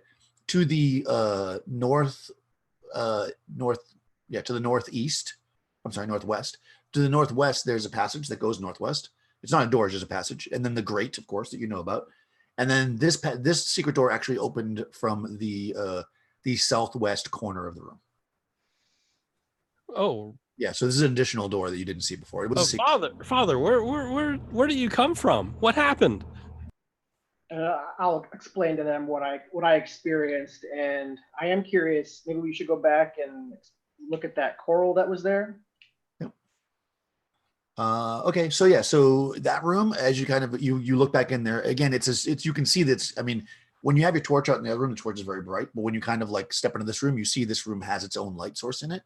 And probably that very first torch is burned out after all that combat, but the second torch is still burning decently. You can see to the south, the room opens up pretty wide, and there's, like I said, like kind of this rocky thing. Actually, on inspection, it looks like it might be more fungal kind of thing. It's about 8-ish feet tall, but the ceiling in here is closer to 20. And it goes the full span of the room, which is about 30 feet. It's kind of like a lowish wall with like pink glowing fungus growing on it. You can see that there are worms, like flat worms that are about 2 feet long, lots of them, kind of crawling all over this fungus stuff. Yeah, and unless you get closer, that's probably all you can really get from the fungus. Besides that, there's another way out, of course, which is the direction that the priest came from. If you guys want to go that way, that goes to the southwest. The room is moved. The room is to the southeast. The passage you came from is the southwest. What do you think? Oh, and it smells like flowers. Was there anything else there that you? Well, I'll probably explain the thing that you came out of, which was like a giant ball of flesh that you were reborn from. Oh, weird. Yeah. Was there any other exits there? There were 5 openings that were, I believe, they were 18 feet up the wall. That I tried to climb to, but my climbing ability is not the greatest. Well, that leaves this other door in the grate. Should we check this door and then? Yeah, let's check the door on the other Yep. side of this room from the fungus first. Agreed. Yep. Okay. So you're going to go back to the room with the grate and the mushrooms, and you're going to go to the north west. All right, you follow that corridor down a bit, and yeah, there's a door there. It's the same kind of door as you saw before. You want to check this door out, Billy? Yeah. I'll just check it, see if there's any poison. Okay, you can roll your skill, your mind, and then yeah, 15. Yeah, it seems clear. Like you don't see anything. Yeah, so I'll take that piece of cloth again and pull it open. Okay, you pull the door open. You're looking into kind of a wide corridor that goes basically east-west. So we're kind of like in a T. That's right. It's basically like a T. It's not a perfect east-west. It kind of you're coming up like northwest kind of. You're getting at an angle, and then you come up out of the space, and it kind of comes. I should look at the camera out and then down like this. So it's like a T, but then it goes like that. So you can't see very far in either direction. Yeah. Are any weird sounds coming from anywhere? Yeah. Do you want one of us to roll to see if we hear anything? Let me just see what's in the space that you might see immediately. Yeah, no, the space itself is pretty empty. It is dark again, of course. Only that one room is glowing pink. Yeah, if you want to spend a second and listen, you can. Yeah, I want to see Is what that we. body then? Or would that be mind? It's body. Yeah. Yeah, I blew my listen. The thief is good at it. You have extra points in it. Yeah, yeah, anybody can roll if you guys all just want to sit there and listen. Okay. You can all make a roll if you want. It would be a body. We'll say. I got a 15 on the die. 20. All right, yeah. Oof. Sophia hears everything. Yeah, you're like, I hear something. So actually, you hear. Oh no. You hear moans, and like groans, like I mean, you would be Either someone's getting with a killed or we 20. walked With a into an 20, orchard. I will say, yeah, it sounds like somebody's being hurt somehow. Right. You hear that? Do you hear that to what would be your right, which is if you were to travel that way, it would be basically southeast. Yeah, let's go to the right. Yeah, sounds like somebody's Could be getting an hurt. innocent. Yeah. Yep. Okay, yeah, you definitely can do that. So you start moving down that corridor, and you notice that, and actually at this point your torch is probably starting to burn down anyways. But you notice that it looks like you kind of head to the southeast, and then it turns shortly to the straight east, and you kind of go that way, and then it turns again to the southeast. And at that point, you stop and kind of look, and you can see down into a room, and there's a fire burning in there. So just about that time, I'll say your torch dies, because that's about right time wise. All right, so I still have 2 torches left. Yeah, so you toss it down. You don't really need it anymore right now. Yeah, I mean, it's burnt out. I'll just throw it on the ground. There's no reason to keep it. Yeah, I mean, like this sticks and stuff, but it's not really useful as a torch anymore. So you're looking down into basically a pretty large room. It's kind of a triangle shaped room. So you're kind of at the top of the triangle, and it goes down to a point. At that point, which would be the southern part of the room, it looks like it goes down into a corridor or another room. There's another kind of corridor going off the direction you're coming from. So you're kind of on one side of the triangle. And then there's, if you went straight across, there's another corridor. But in the center of the room, more importantly, there is a man, we'll call him. He is, hold on, I have a picture. He is torturing somebody. Oh. Check your heart, Indy. Kalima. Yeah. Oh no. Yeah. So this guy, as you might notice, some of his rib cage is showing, and his face looks kind of rotten. He is naked, of course. He is also torturing a kind of strange looking person that's kind of a very ugly person with long teeth, and seems to be cutting their guts out. Is there any rules for aiming? Since you're hidden, I'll give you a bonus if you want to kind of aim. Okay, yeah, I want to aim at the torturer and just shoot him, but I want to aim to hit, so get a higher chance of hitting, I guess. Yeah, you can take a moment, because right now he's fully caught up in what he's doing, Yeah. so he's not paying attention. So you certainly could we'll give you a +2 if you want to take the time to aim. Okay. I just want to point out too, like I said, there's a fire. He has a big fire burning in the center of the room, and it looks like he was like heating up pieces of metal to like burn this thing, so you can see burn marks all over it. And also what he's burning are those large mushrooms that you guys had seen before. Oh, he's using them as logs? Yeah, he's using them as logs. Yeah, he must have dried them yeah. up. So yeah, go ahead. You can take a shot at it while he's not. Oh, 19 + 3, 22. I hit him. Nice. All right. Boom! The pistol goes off, and give me. Wow. 26. Nice. Oh, that's a There we nice go. shot. Yeah, you blast into this guy, and he you know what? I mean, he's like kind of an undeady thing. You shoot him and right in the shoulder, and his arm falls off. And he turns back with that.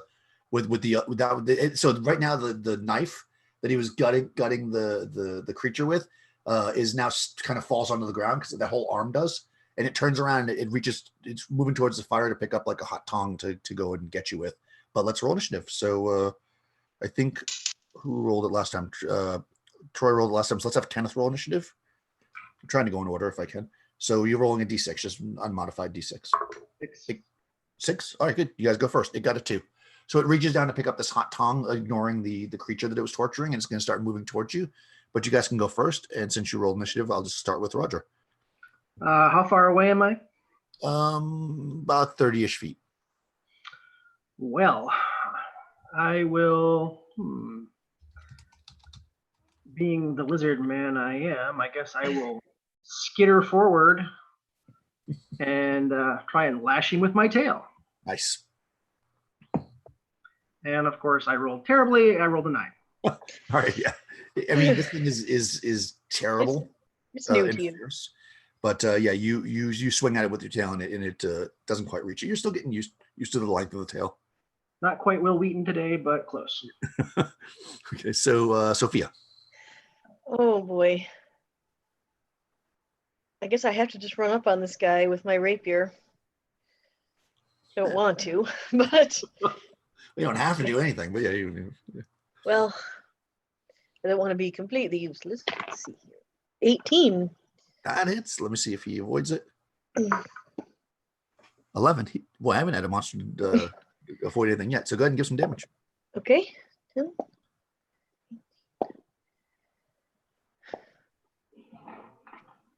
23. All right, you move up with your rapier and slice into this thing. Well, actually, probably it's a rapier, so you're probably poking into it. Yeah. You poke it right through the face, through the eye. Nice. You feel the weight of it, so like your arm drops down because the thing drops to the ground, dead. I guess. Again. It doesn't seem to be moving. You all turn and you see this creature kind of with its guts hanging out on the wall. Looking in very bad shape. And before we move there, let's take a 5-minute break, use the restroom or whatever. Okay. Yeah, I was right away. I was going to be like, Father, help him. Yeah, we'll figure out what to do. Yeah, let's give like five minutes. We'll come back. Okay. Velocipaster uses cure wounds. Love that. Love it. I do have a heal spell.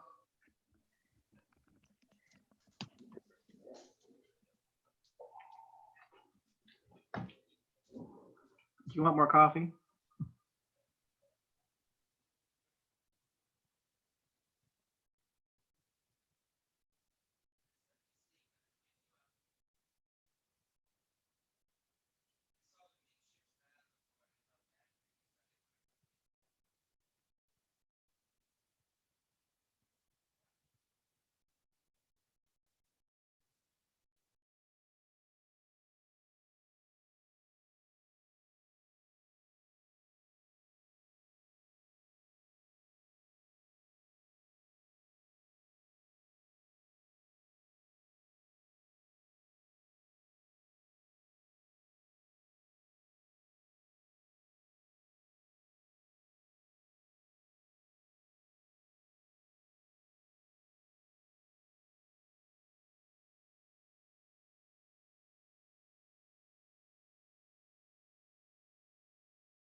I have made a glorious return.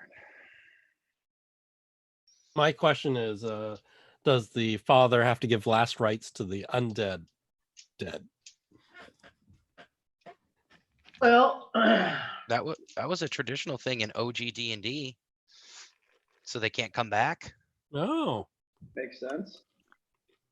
Because if you send their spirit to the afterlife, how necromancers always worked, at least in D&D and in Pathfinder, is that you're reanimating the body with magic, but if you completely sever the soul's connection to the body, then it cannot be reanimated.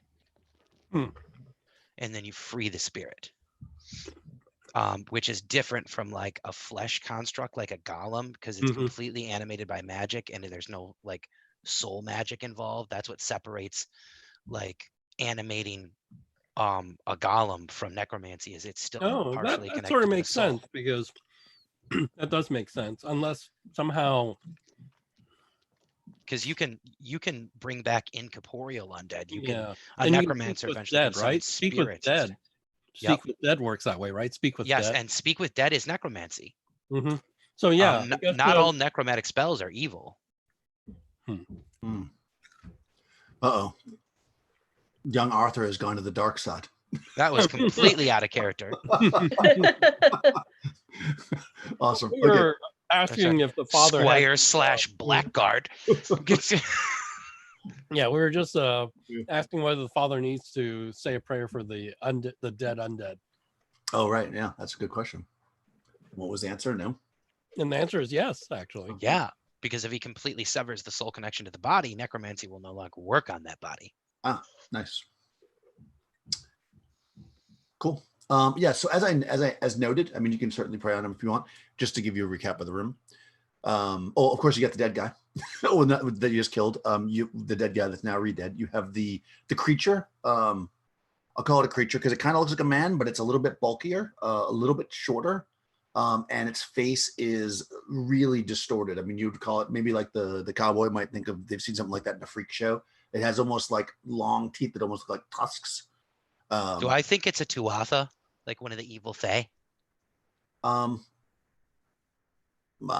Maybe. Yeah. I mean, it was being killed, but you go ahead and make a mind check, I guess.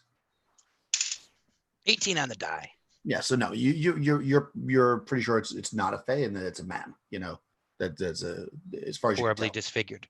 Yeah, disfigured man is. Doesn't mean he should be tortured. Yeah, and of course its guts are hanging out. Yeah, is there a way of unchaining this guy? Yeah, I mean he's probably gonna die unless you said you have a heal spell. Do you want to try it or? I do have a heal spell. I will look to my compatriots here and ask them, should I heal him? Oh yeah, Absolutely. In Are distress. you willing to take the consequences of that? Well, to save another's life. Well, first you want to I ask have it him. too. Wait, Father. Ask him if he wants to give. Is he going to consecrate his soul to the Father and all that before you heal him? Right. Make sure he's a man of God. The Lord says to help all, regardless of their faith. Right. It is through our works that others will see that our path is true. Yeah, the creature, the man, whatever you want to call it, kind of looks at you and it speaks actually in a language that you recognize. You know, it's in Saxon or in English or in Italian or whatever you think your language you're speaking, and it says, "Please help me," like that. So I will. I'll cast my heal spell on him. Nice. Let's see. How do we do that? So you will take 10 points of damage. Okay. For casting. I'm down to 19 then. Yep. And then you can heal him for as much as you want, but for each point you heal him, you take that in damage. Mhm. All right. Well, we'll go with the 10. How's that? Okay. So it drops you to 9. So yeah, you feel weak as you step back, and he you all witness a miracle as the guts seem to kind of pull back into the body, and he's still wounded, but he's no longer gutted, and he now has a bit of life in his eyes, and he says, "Thank you. That creature, if it had killed me, I would become like it. Nobody wants that." I'm gonna help the priest sit down by the fire. Billy, I mean, you're gonna be able to get him out of the Yeah, I'm manacles gonna easier try than to. me. Yeah, I'm gonna try to get him out of the manacles and ask him what his name is. Okay, sure. Yeah, he tells you that his name is. What's his name in here? Do I have to make one?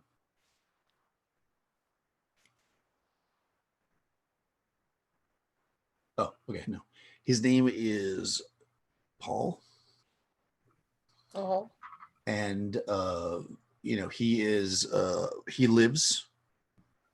He says in this cave system that his tribe has been here for the last few years. He came up here looking for food and also possibly an escape route because they're being attacked by some creatures that live on a level below them. He says that he actually lives on a level below this. Actually, I tell him we know how to get to the surface. We just got here.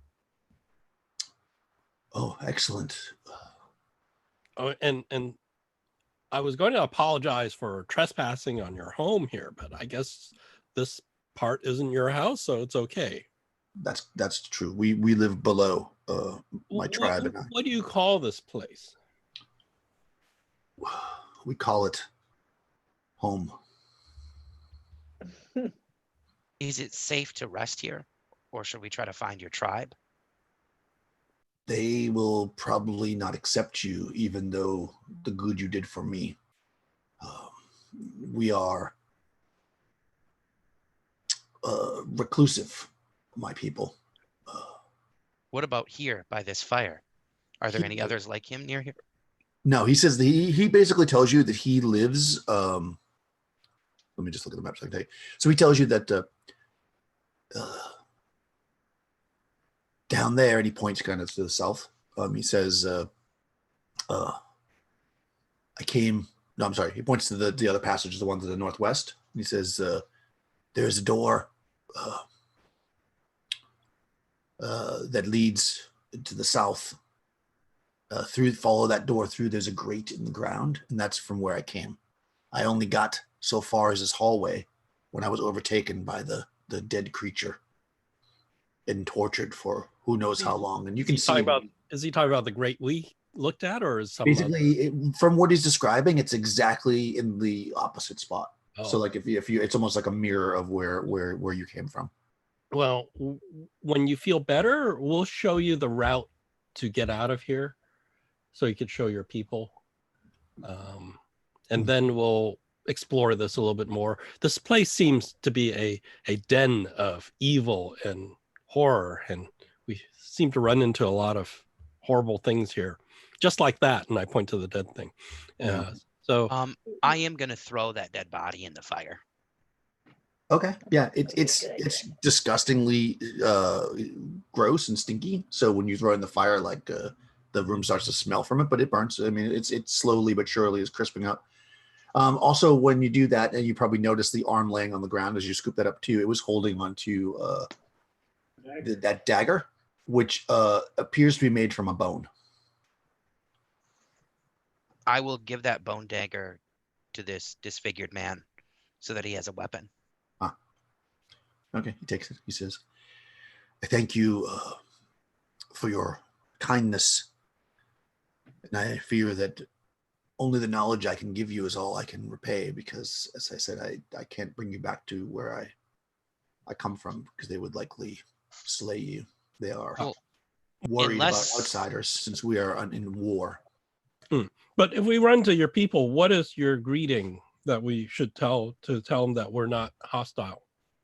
So he says, the greeting that we use is, "Hey there." Okay. Spoken like an orc. I'm gonna. Excellent. Do you want to stay here with us? Both you and the priest should rest. You're both injured. Yeah, he tells you that they have like a medicine man that he'll go to. That he's starting to feel a little better. But if there's any other questions you guys want to ask him before he skedaddles, yep, go ahead. You said your people were at war? Mm-hmm. With whom are you fighting? There are terrible beasts that come from below. They have tentacles and thick bodies, hard as stone, and they eat us. For, Tentacles and thick bodies. Hard pass. If we were to run into some of them, how would you recommend we fight them or protect Hey there. ourselves from them? Kill them quickly before they eat you. Are they demons? No, but we've been told they worship a demon. Okay. From our goddess that has come among us to walk with us over the course of the last not very long, maybe 2-3 weeks. She came to us and is bringing hope. Feel like we should meet this goddess. About how long we've been here, isn't it? Yep. I'm She not might gonna be say I tied was to how we meeting, get. Maybe but she it's knows okay. how to get us back to our places.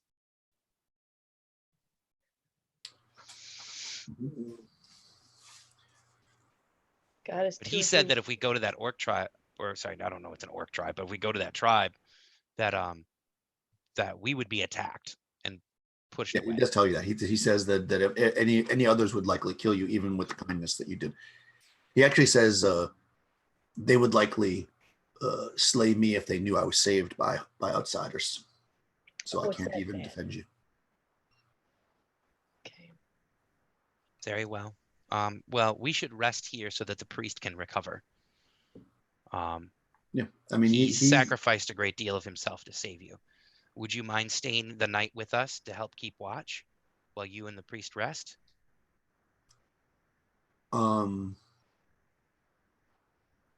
Yeah, he says roll a soul.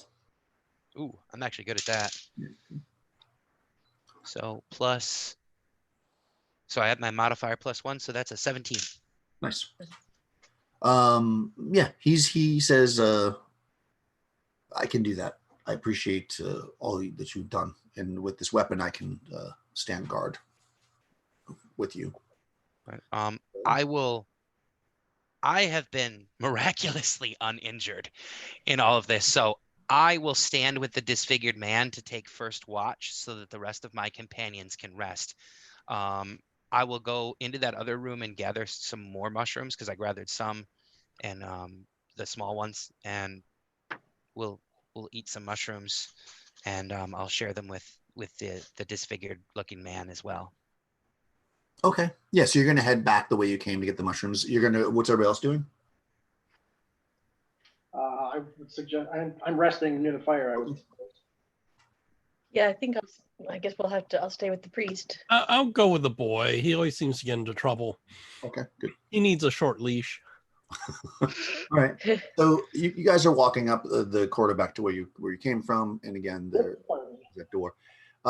So back in the room though, you guys notice now as you're kind of sitting there, out from the fire, 3 somewhat egg-shaped objects about the size of a softball, but egg-shaped, start to float out of the fire.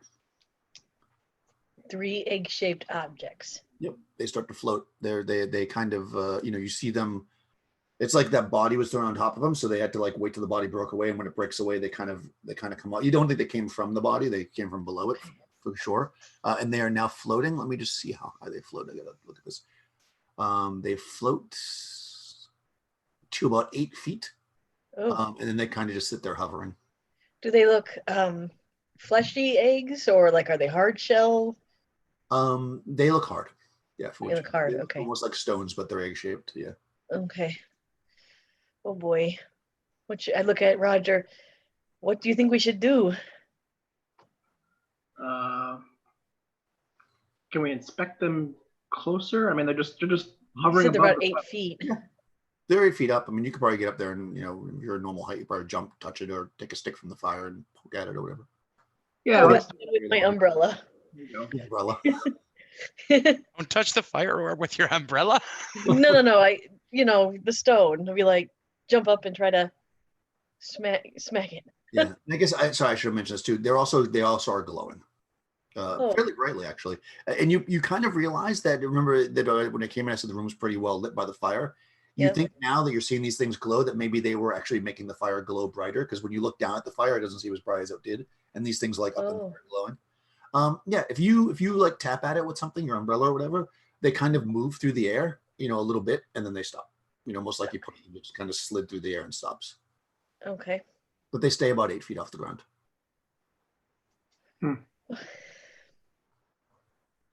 I want to try to grab.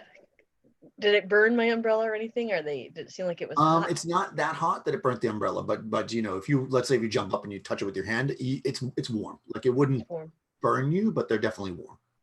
Okay. Yeah. Like hot potato? Wonder if they're gonna hatch into something.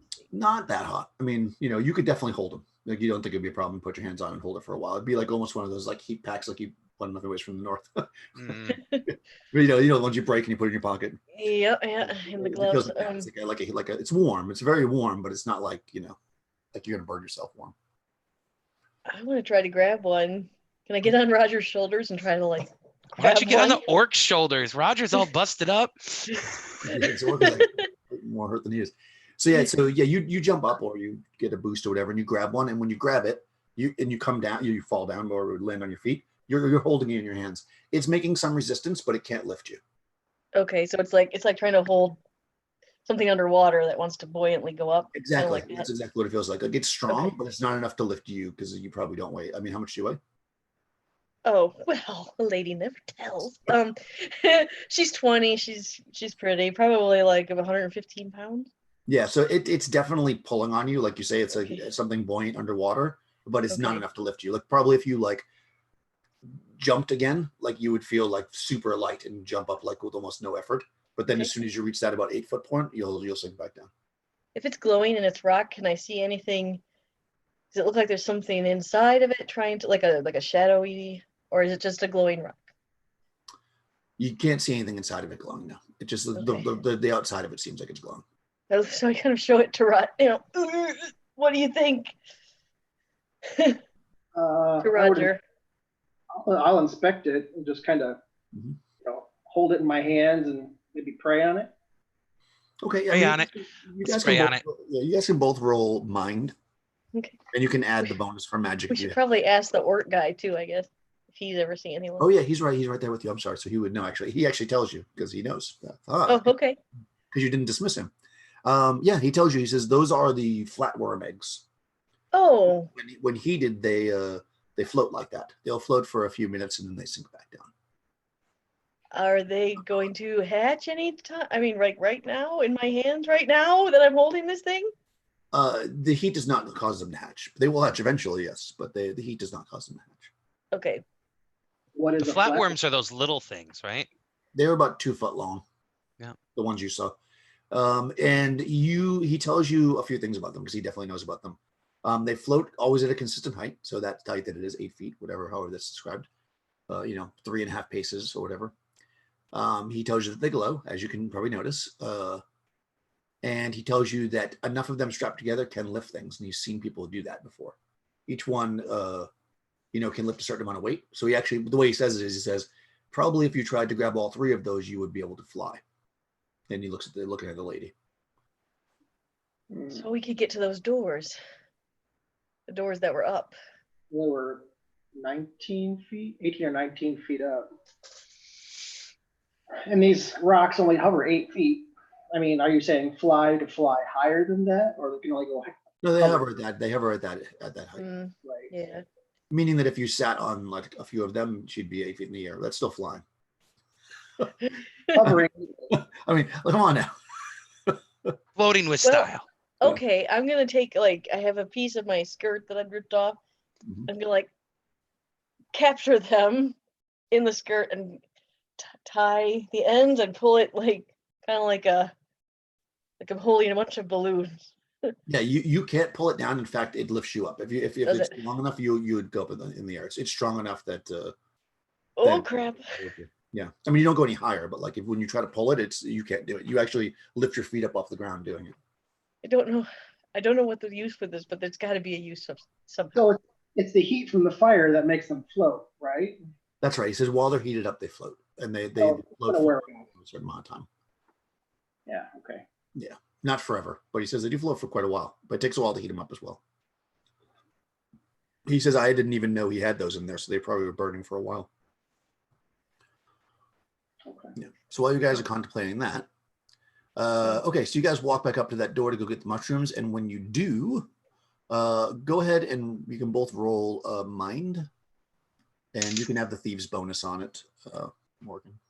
15 with my +1. 19 with the bonus. Oh, nice. Okay, so you guys both see, kind of coming from, because you know you're kind of going on a flat area, kind of you're coming like this basically. So coming from the other way like this, you just see coming around the corner two creatures that do those worm creatures with the tentacle mouths that you saw earlier. You see two of them, and they are moving towards you. And when they get a scent of you or whatever it is, they start to move quite quicker. So we're going to go into initiative. So they Yeah, straight. Are they faster than us or?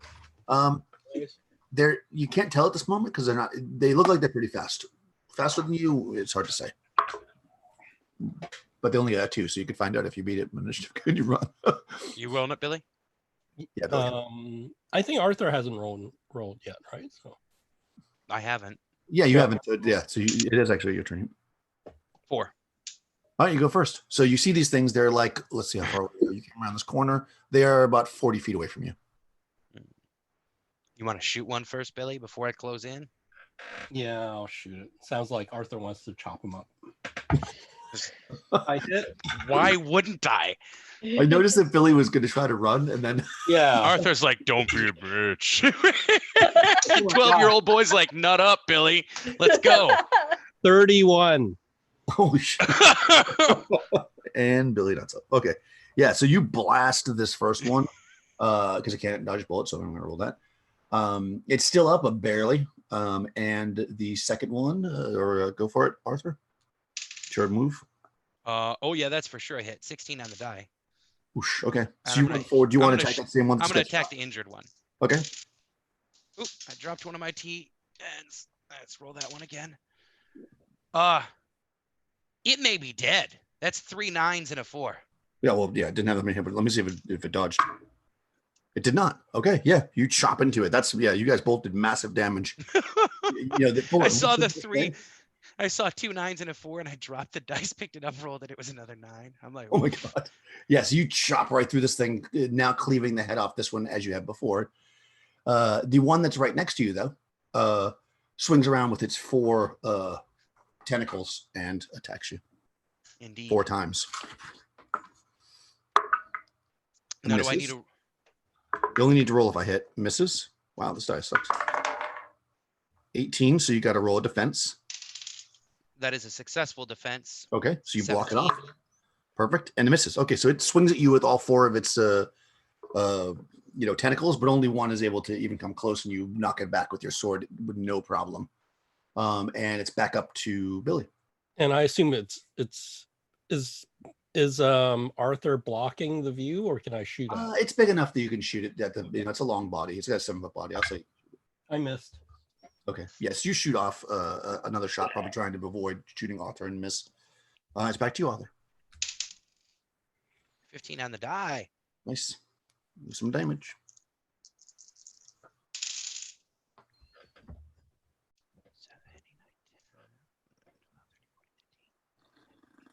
20 on the dot.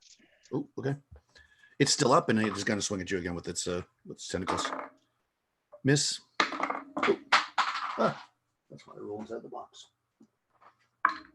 Oof. That's a 20, so that hits. Not that 20 makes a difference, but it always feels. So give a defense on that one. Another 13 on the die with the +4. That's 17. Okay. Miss. Miss. Yeah, it can't hit you with the armor and the sword. You're able to deflect off, any blows from this thing, and it's Filthy back to peasant worm casual trying to strike Arthur. I'll try to shoot it. I missed again. Oh. All right. Quit panicking, Billy. Focus.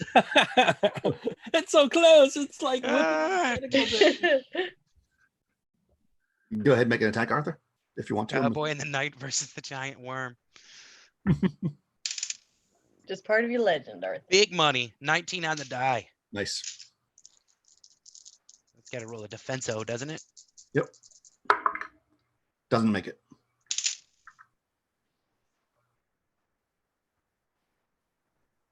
$28 damage. That's enough. You slice down the second worm. Wow, you're definitely the worm slayer. As it falls back. And Yeah, I'm really good at fighting these worms. you are actually. like the other stuff was hairy, but the worms, I'm just like, get out of my face. Yeah, so at this moment, it's coming around the corner. You're a little bit further up, and you can probably just peek down there if you wanted to see, since where you're standing. You can see that corridor runs, to the southwest, kind of at an angle, down out into the darkness. I'm assuming you lit up another torch because you would have had to at this point. Right. We have enough materials around here for me to make more torches we can anyway, which is I'm going to do No, tonight. not really. You got nothing else to make torches. No. Remember, he was burning the big mushroom part. So probably we get big mushroom pieces, like peel off a piece. That would become a torchy thing. Stick 'em at Yeah, the you end could of probably leg. burn some of that if you can find it. But I mean, with there's no more sticks and stuff like you guys had before. Right. I'm going to use a bone from the dead body that we just burnt. Okay. Arthur's getting dark. Yeah. Hey, everything's okay when you're trying to survive. But for now, we're going to gather up some mushrooms. We'll gather chunks of the big ones that we know burnt. Yeah. And we'll bring them back. And I'm going to clean my sword. Okay. Yeah, you can definitely do that. You go back to that room. I'm going to tell them about the eggs. Yeah, and actually the eggs are probably floating. Well, you see actually part of a dress wrapped around something and glowing in the air. Yeah, we asked, what's that? And I'm like off the ground. Just floating. You've been floating this whole time. You're like, somebody help me down.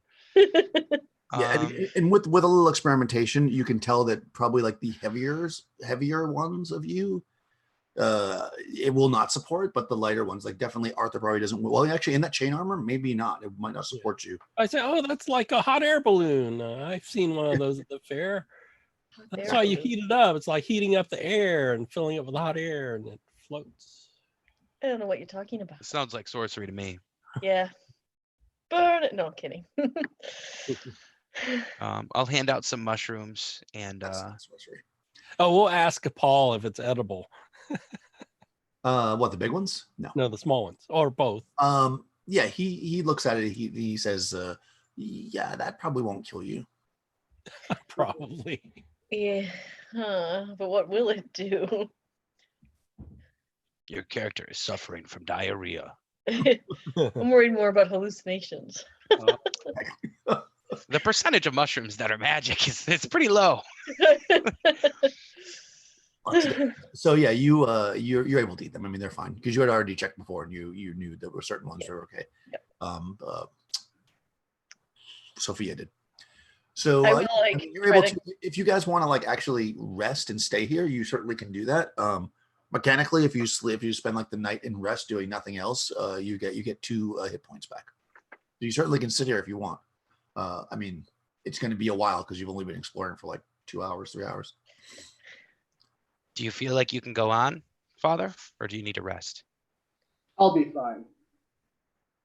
Okay. I mean, maybe he'll come back again if he does die. So if he dies Just once. more reptilate each time. Eventually, we just have iguana pastor. It's just like a, Maybe. like a normal iguana. So I guess we'll say goodbye to Paul and Yeah. If you explain to him how you got here. I'll even draw a map for him and everything. And yeah. So he says, oh, okay, that makes sense. And then he basically goes back the way that he told you. He goes basically. Oh, wait, before he leaves, I ask him, when are you going to bring your people here? Because we don't want to run into them. He says actually he's not going to bring them here unless they have to retreat from. Oh, okay. Yeah. So this is basically trying to find a back door. So he was a scout trying to find an emergency escape in case they needed it. Yeah, so now we gave it to him. Okay. Oh, what's your goodbye phrase? Hey there is the hello. Right, and then it's a see ya. See ya. See ya. Yeah. I will let go of the cloth and come down. I'm not going to just float for the rest of the time. We're just gonna push her. It's like a curtain just floating around. So let's see. Everybody make a mind check after Paul leaves. I made 16. it. 21. Okay. Big Wow. brain on Sophia. Nice. Yeah, so you guys are kind of hanging out in this room and like gathering more mushroom pieces and getting yourselves ready to move on. And you notice that in the northern wall, there's like, well, maybe actually, you can see that there's like kind of the floor in front of it is a bit worn out, and you start looking and you can see that actually there's a door here that can be opened. It's like Slides the out, same scrapes the ground. Yeah. same thing Roger saw before. Right. Once Roger sees it, he realizes that it's just like the door that he saw exactly. And you're able to figure out pretty quickly. Oh, we should do that because the regular corridors are probably empty of stuff. Crawling with stuff. Yeah, crawling with stuff, and the secret ones probably hold like secret caches of stuff. So Arthur Wormslayer. yeah, that's your title. You took a different approach than the original myth, but it's still pretty badass. So you pop this door open, you slide it open. You're looking into a room that's like 60-ish wide by about 40 deep. You're on the southern wall, basically in the center of it. You can see on both the east and west walls there are tunnels running off in either direction. You notice immediately that. Oh, hold on. No. Okay, yeah. You do notice it. You notice immediately that there's a bunch of kind of wooden, probably made from some of the scrap wood that's outside the thing. Who knows? Kind of frames set up with skins stretched across them, like you would stretch leather to dry. But these skins look remarkably human. You also see a lot of excrement, and it smells like basically urine in here as well. Yuck. Yeah. Amazing. Yeah, I'm gonna don't cut down a couple of the frames and remove the skin and stow the wood for making more torches later. Okay. Yeah, I mean these are a little bit. Yeah, you can definitely do that. So you move in and you can see too that there was a large, like fire pit, for lack of a better word, in the center of the room. It's not a pit, but it's just kind of rocks made into an area to cook. And you can see that there was some like sticks rigged up to like cook things over the fire.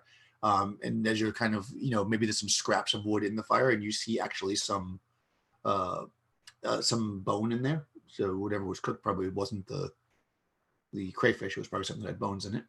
Although they're too, burnt up to really know what from. Can I grab the skirt with the 3 floating rocks?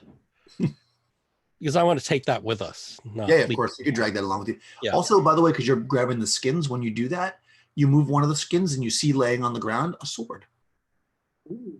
I Is will it inspect sword? that sword.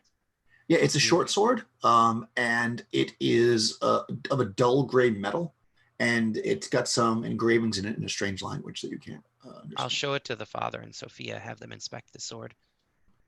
Yeah. Are they words, engravings of words, or is it like a pictograph? Or Yeah, it's strange engravings. Roll to see if you kind of know what they are. They're not pictures, but they're like. They're strange. not like Norse runes or anything. Yeah, they're definitely a language that you don't know. Well, unless you roll mind. So roll mind. You can. 16. Okay, yeah, you can read it strangely, even though you're like, and it says, "Rakamashinlash da," or as you interpret it as "orc fucker," and you would guess that that's the name of the sword. That is there a scabbard with it? There is not. You can make one Out of that leather. No, I'm just kidding. That's so messed up. Oh my god, Arthur is turned. I will. I mean, does anyone want to carry it? Otherwise, I'll put it in my belt as an offhand weapon. Yeah, Or I don't know if emergency backup. the father wants to use it or not. Anybody can use any weapon in this. So if you have Yeah, someone, It's just assumed it's a short sword. So does anyone want to carry it? I'll spend a minute showing you how to stab properly without losing your footing. I'll carry it. Well, you should know how to use it. You're a swordswoman. It's just a question of our lizard father, whether he wants to carry Yeah. it. I'll carry Actually, it. we should give it to you because we may come into a situation where you touching something with your body might not be the best idea and your tail might not be the best weapon. Yeah, that's why I thought the father might. Oh yeah, good idea. Because Billy, you have a knife now if you need to melee something. Yeah, I have a rusty knife, so. So yeah, well, I'll show the father how to properly balance himself and thrust with a short sword, and then give it to him. I mean, I've just been bashing things with the chalice anyway. Right? So I get to watch the naked lizard man do thrusting practice. Don't like that. Right in the cloaca. Okay, so you have the sword orc fucker. Yes. It is a short sword, and it does 4d10 damage. 4d10. Just in case I forget that you have it, I'm just going to tell you it does double damage against orcs. So 8d10, or just do 4d10. Wow. So it does double damage against orcs. The only Wow. question, will it glow in the presence of orcs? Yeah, we'll find out. Oh my god. We are no match for Sting. but we know his Paul's people don't like us anyway, so it doesn't matter. That's true. Yeah, you can. Besides, it smells kind of rotten in here, as every place else. Yeah, and like I said, basically in this area of the space, that's more or less all that you find. Basically, a bunch of shit, literally a bunch of shit. Some dried human skins, a magic sword, and a fire pit. Yeah, that's pretty gross. I don't know if we want to go further in here or not. Up to you guys, but I want to find who killed these humans. What killed these humans? If there's a beast in here, we should slay it. oh, that makes sense. Okay, let's go through this foul place and. Do you think that the undead thing had anything to do with this room? The thing that was torturing the orc? Yeah, maybe it was his stuff. Just an idea. Possibly, but then why wasn't he using the sword and stuff? But Yeah, good because he's point. an NPC and they don't use the loot. Oh yeah. A poorly And then- guarded and chest then by why the would he have a goblins that's got a separate- +2 longsword in it while they're why would fighting he you with have sticks. why would he have a separate fire? Right, he had a fire there and fire here. It doesn't. make Yeah, I don't think this guy knew about this, or it wasn't his. Okay, just curious. But I like your idea. Kill whoever. The skin, is it human sized or dwarf? Yeah, it's definitely human skin. Oh. Yeah, whatever did this needs to be felled. Is there Agree. a hood that looks like a human face? Yeah, just his +2 chainsaw. I am Leatherface. Yeah, Leatherface, I mean, level 4 If ranger. you start to look enough, humans. you see that like literally these bodies were completely flayed. Like you see entire skin, so it's not just like a back. Like you see full. Oh, that's gross. Okay. Yes. So it's full on Buffalo Bill. Puts the lotion on the skin. With the lotion. Is there a big vat full of grease? Okay. All right, I agree. Even though I You still hungry, Bill? yeah. No. Roger's looking at the skins. Oh, I could look human again. Oh, I thought yours. tell me I'm thin and pretty. We've all just gone super dark. The cave has corrupted all of us in like 3 hours. If you were like totally normal, and now, well, I don't know. Maybe the cowboy was a little dark. I'm gonna go back to my land, corrupt that one too. Arthur. Are there any Pendragon, doors Black out of Heart here? England. Well, you've got a passage to the east and a passage to the west. Oh, that's They right. You basically said that. travel a Sorry. little bit, and then they turn to northeast/northwest, respectively. Yep, pick one. West. Left to right, basically. West. Left. Okay. All right. All right. So you have the torch, Arthur. You're moving forward through there. Let's see. Okay. Someone's still dragging the stones or the eggs. Yeah, you're Yeah, just I- kind of I like have- you're just dragging them along like a Yeah, some they're like balloons. Okay, because- just make it sure. Because you can let go of them and they'll just stay in one spot. Yeah. I'm too heavy for it to lift me up, so I'll just drag them along. And Okay. You could pull them anything along with happens, the I'll just umbrella. let go. just mechanically, so you know, they'll lift 150 pounds with rims, so 50 pounds a piece. So if you're over 150 pounds, it won't lift you. At least not for very long, including all the stuff you're carrying. Oh yeah, because I'm probably around a 130, 140, and with the armor, that's going to be an extra like 30 pounds. Yeah, there's no. I would imagine with armor it wouldn't lift you, right? But without it probably would. It probably lifts the female, and I don't know. I mean, the lizard man's probably pretty heavy now with the tail. Yeah. I just don't know how big. So probably mainly the female.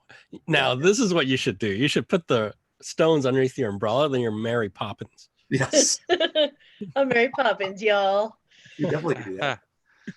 Yeah, and you'd probably be able to reach it because the thing you can just literally. Oh, with the Yeah. handle. No, you can look a little. Okay, that's pretty bad. That's Is the umbrella durable enough to hold your weight though? I mean, why not? Why not? Probably not, but that's pretty awesome. Oh, we can put extra reinforcement with the skins. Tendons work good for that. Okay, dropping from the ceiling as you pass through, hoping to squelch the torch and also eat Arthur is what you can quickly make out to be a giant spider. It surprised you. Going to try to attack you.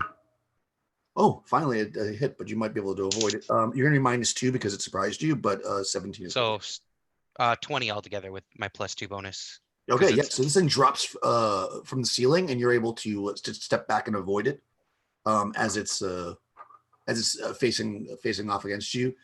Let's have Roger roll or Kenneth roll initiative against this giant spider as it's facing. This is not okay. 2. 2. Okay, spider rolls 3. Okay, it's going to go again. Being Arthur's in the front, you're going to get attacked again. Although it's not smart enough to know that you have armor and probably very defensive against it. So it misses. Oh, no, that's an 18. I thought it was an 8. It does hit. So make a defense roll. I successfully defended again with an 18. All right, so you block it off with the sword or your armor or whatever, and the spider, I think, just gets one attack. Let me just quickly look at it. Somehow I slid my page really quickly and lost my spot. I see this happen, and I am just umbrellaing up. I do not want spiders in my hair. Spider. You successfully cut open the giant spider, but it was a mother, and thousands of fist-sized spiders pour out of it, and you're like, that's it. Using magic, burn the whole hallway. Yep, I would use the fire. Use the fire ring. Where the hell? Sorry, I lost the spider. The spider gets just one attack. Okay, so the spider is it swings or tries to bite you or whatever it tries to do and misses. So it is now Roger. Roger, I will take my new sword and attempt to swing. 11. Okay. No, spider skitters back. How about Sophia? I will try to use my rapier. With one hand, I'm also trying to protect from further spiders dropping. So, well, rapier's a one-handed weapon anyway. Right. 16. Okay, let me roll a defense. Oh, it defended that time. Okay. All right, so you come at it with the rapier, you poke at it, and it moves quickly with one of its hands and blocks the rapier out of the way. Okay. Down to Arthur. I guess I don't need to step in because it's in my grill, so we'll take a swing. That is a hit. 14 plus 2. It does not defend. Almost 14 there. Arthur, man, badass. It's about the only thing I've been rolling good at is my attacks. My other stuff I've been rolling like garbage. I'm relying on you guys for mind. 9, 10, 11, 12, 13. Good party, good party. 19. 25 damage. Okay. You chop into the spider and take one of its legs off. So now it's 7 legs, I guess. And not looking too good. And Billy. Lamb. Oh, I hit.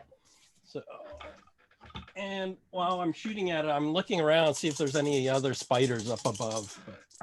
Very good. Oh my God. 3 9s and an 8. So that's wow. Yeah, that's a good shot. You blast right in the eye cluster. Right through that.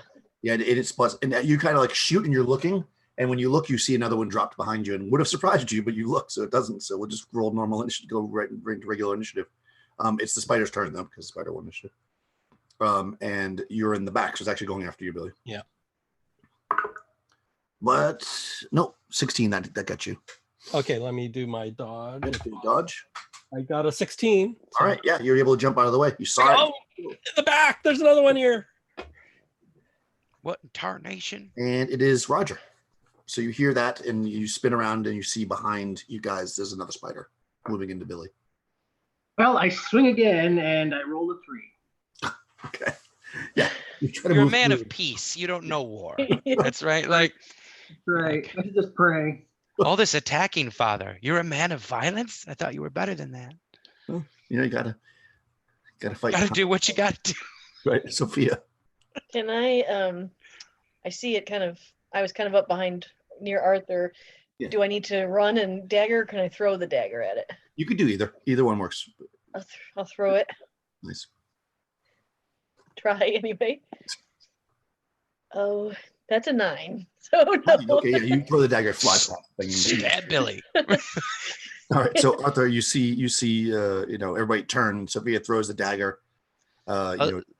Use my smaller frame to like slip in between them and close up underneath the spider. Mhm. I know Billy's a gunman, so I'll try to push him out of the way so I'm between him and the spider.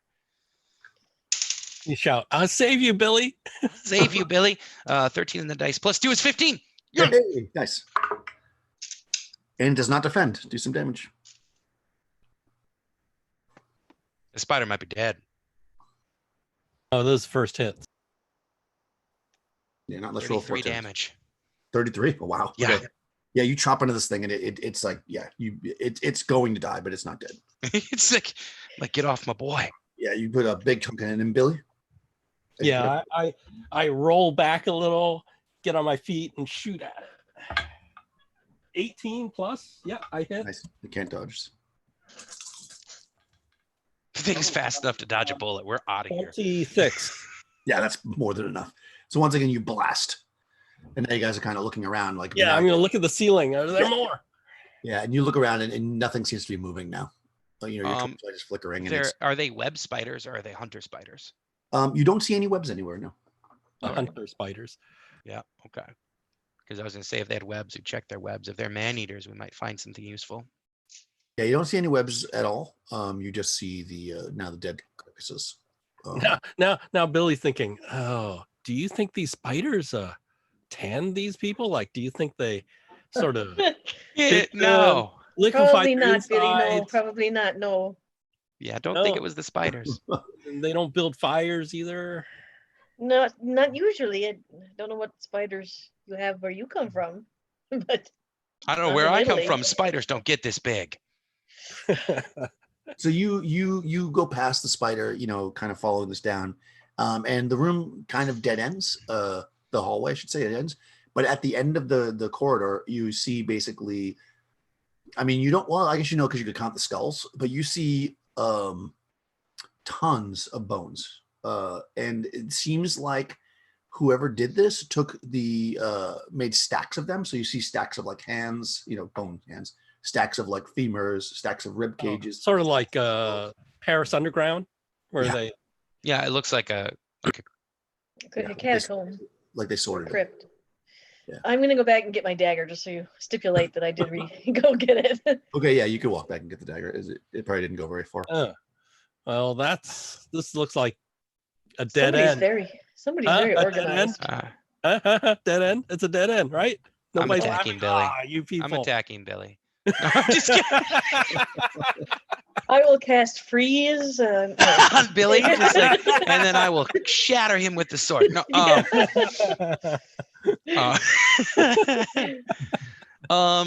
so there's no exit here, even if we very carefully investigate the walls. Spider exit. You search the space. You mean for the spiders, or just exit? No, this dead end. This dead end. Oh no, exit. Okay.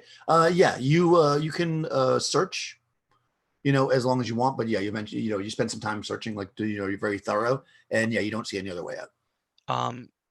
And there's nothing besides bones in here. Right, exactly. Lots and lots and lots of bones. I thought there were another exit, right? There's somewhere around 50 skulls in here. But there was another exit, right? But no exit besides going back the way you came. Oh, and they're human skulls. They're not disfigured skulls like Paul. Yeah, as far as you can tell, they're human skulls. Are they like small and dense, like the body we found in the first chamber, or are they all like normal? No, they seem to all be basically normal skulls. In fact, go ahead and roll mind. Okay.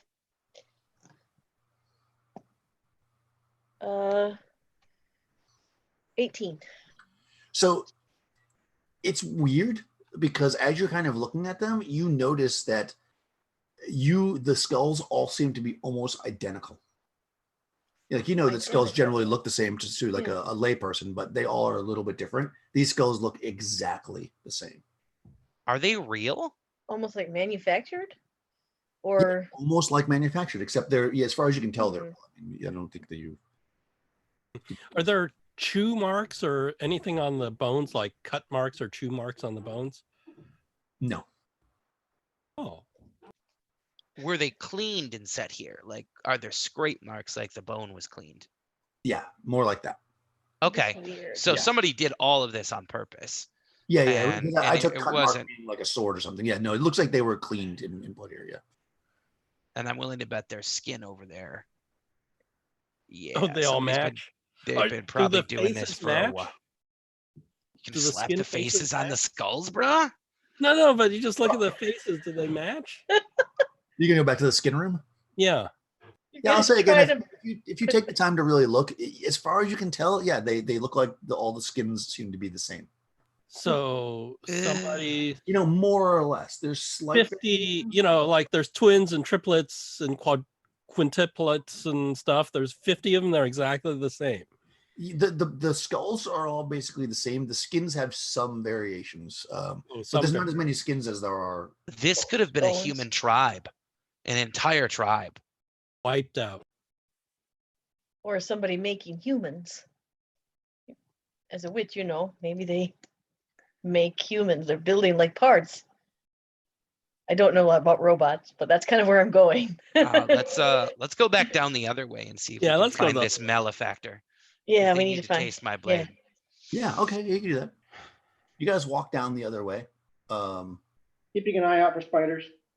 It's Oh, yeah. always now Billy's just Parasol or always looking umbrella at the in ceiling. hand, man. Yeah, you definitely can do that. So you walk down the other way, and you see more or less the same thing, except it looks like they just started. There's only about three.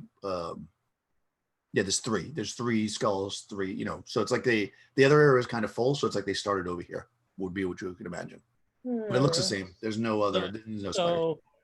So, with this magic thing, do you think they can create an army of things with this? Should we stop this somehow? That's I the plan. Yeah, definitely think we should stop this. Yes. Yes. So should the father bless all the corpses? Unless you want to figure out how it's done and build our own army of living dead. That's a hard pass. We're not going to do that. just throwing it out there. It's an option, I mean, how much work is it to crush all these skulls after they're blessed? So that, I mean, it'll take hours. If you think the blessing worked, why would you crush the skull? well, I have some doubts. That's why you were afraid of those worms. Your faith's not strong enough. Okay, so we need to go a different way, I guess, to find. Yeah, The so there's person no who's other doing way it. through farther in the center or anything. Like, we've explored this area. As far as you can tell, yeah, you're pretty confident. Yeah. Okay, then I guess we need to go back out through the butthole room where all the Mhm. dead butthole smell was, and back And over into the. But there was one side we didn't go, right? Like, where Yeah, we went west. We need to go We east. went now? one way. We have to go east. Yeah. No, we went west and found the full skull. Then we went east and found Three. Yeah. the Oh. three Three skulls. skulls. This Then, then we need to do the middle door then, right? Of the three Mhm. doors. No, Oh. we haven't finished exploring the entirety of this cave system. Not even close.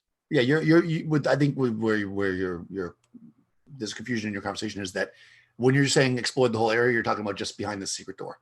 You Yes, definitely correct. haven't explored Because we came through the secret yeah. door So area, that's and there why- was this area, and then there was a Yeah, space so we over did here all the full of secret door. skulls, and a as far as space you can over tell. Yeah, here I mean with you three looked skulls, but there's very nothing very this way. carefully. No, we didn't do the east way yet when we hit the T intersection. That's right. There's a path that Paul took to go back to where his tribe is. You didn't. Yeah. Go Right, but we don't want to go that way. Well, there because- may be other doors that way. He just And said his people are through the grate.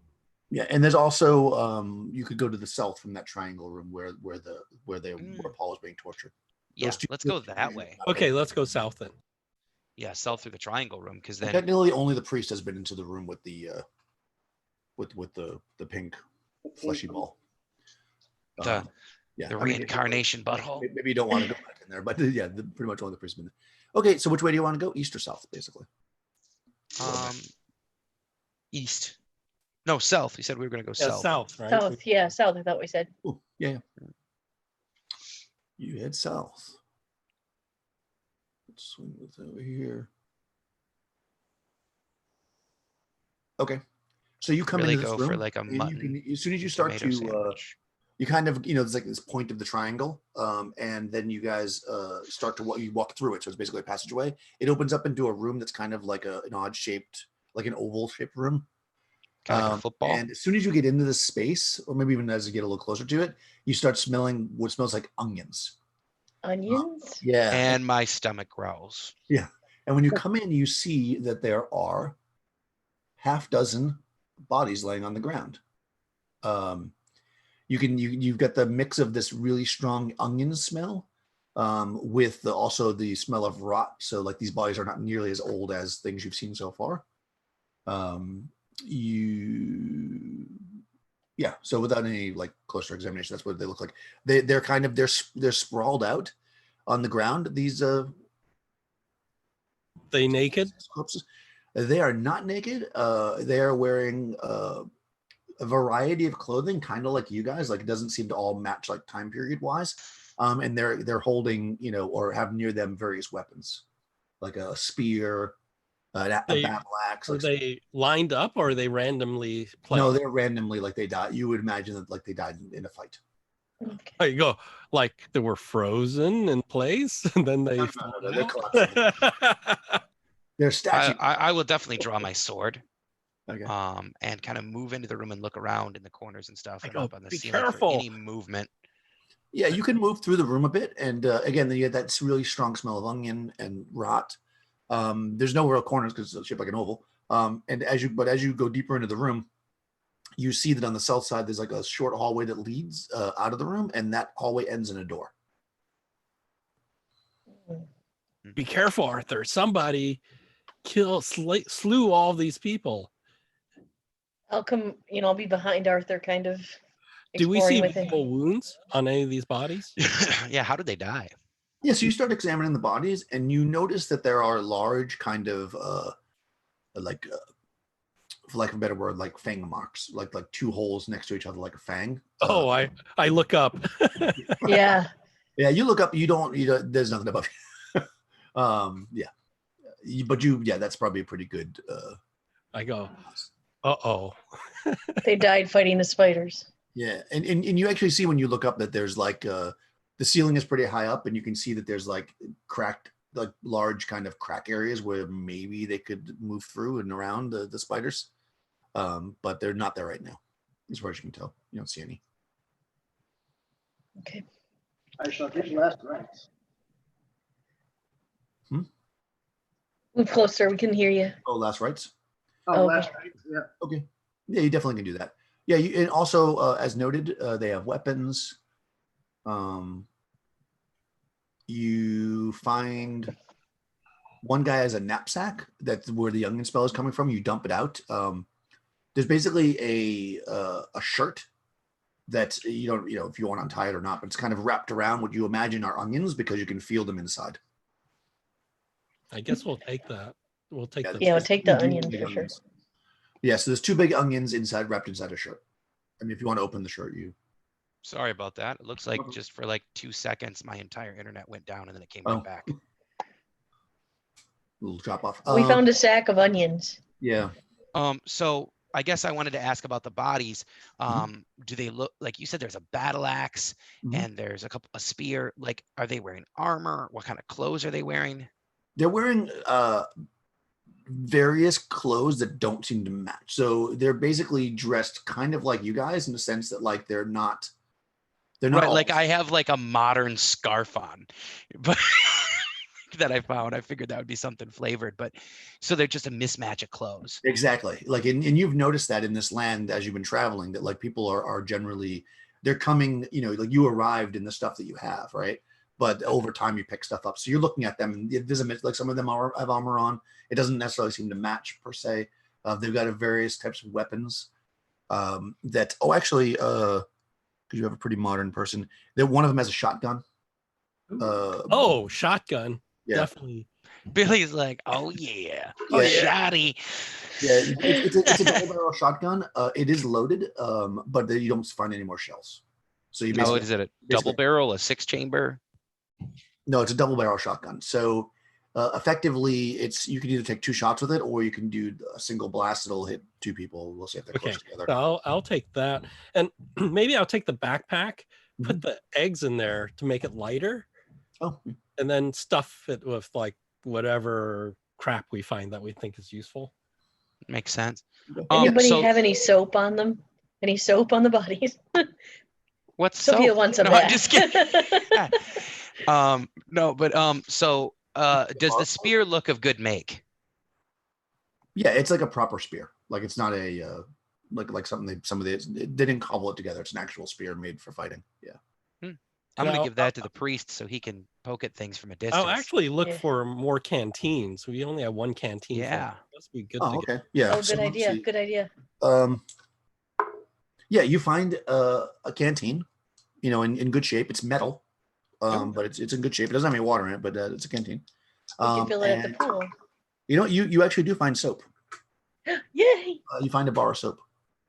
Billy, I'm going to show you how to use this battle axe in case, you run out of bullets. Soap. Okay. So the trick is when you're swinging right about halfway point, you're going to let the head do the rest of the work. Okay. Because if you try to swing too hard and you miss, you're going to end up on the floor. Okay. So I'll take that and I'll look for a baseball bat. You don't even know what baseball is. You're from like the Wild West. Yeah. I Maybe don't he know. knows cricket. Yeah. A cricket mallet. Yeah, I'm sure Billy Bob, the outlaw, Wait, is an erudite man that knows about cricket. Look about when baseball was invented. Yeah. Right. Yeah. See if baseball was invented before or after your birth. Yeah, baseball's pretty old. I'm not sure exactly. Yeah, I think it's pretty old. So Yeah. See. 1839. Yeah. And when are you from? 18. 68. Yeah. See, it was. So I mean, it wasn't the international pastime quite yet, but Yeah. Yeah, you could know about baseball. Yeah. Yeah, there's a bat there. I'm gonna take a bat, stick it in the backpack. Yeah. But I'll carry the battle axe just to humor Arthur here. I just don't know how a simple club could be more effective than the cleaving power of a battle axe. You guys are definitely loading up like a fully armored and ready to go with your stuff. And you're able to get it. Do you guys check you open the bag with the onions in it, or you just leave it? Oh yeah. Yeah, All we're right. taking it right. I'll leave it in the backpack, I guess. And Yeah. So you see that the onions, as you open them up, seem to have a bunch of slices in them, and there seems to be something jammed inside the onions. Ooh. I'm gonna check that out. Mm-hmm. You can tell as soon as let's say you kind of reach in there and try to pull out what's in there, or one of the things. It's a gold coin. Can we? Is it like I was a merchant? Yeah. So do I recognize the currency at all? I mean, I know it's from 1274. It doesn't look super familiar to you, but you do the biting it or whatever people do, in movies, and it's definitely gold. It's solid gold. It's probably worth a good amount of money. But why would someone take the time to push a gold piece in each onion? Yeah, there's actually in between the 2 onions, 2 large onions, there's a total of 15 pieces of gold. Wow. But So maybe- weird. I'm now going to look for an onion gun. No. think there's ammo for an onion gun.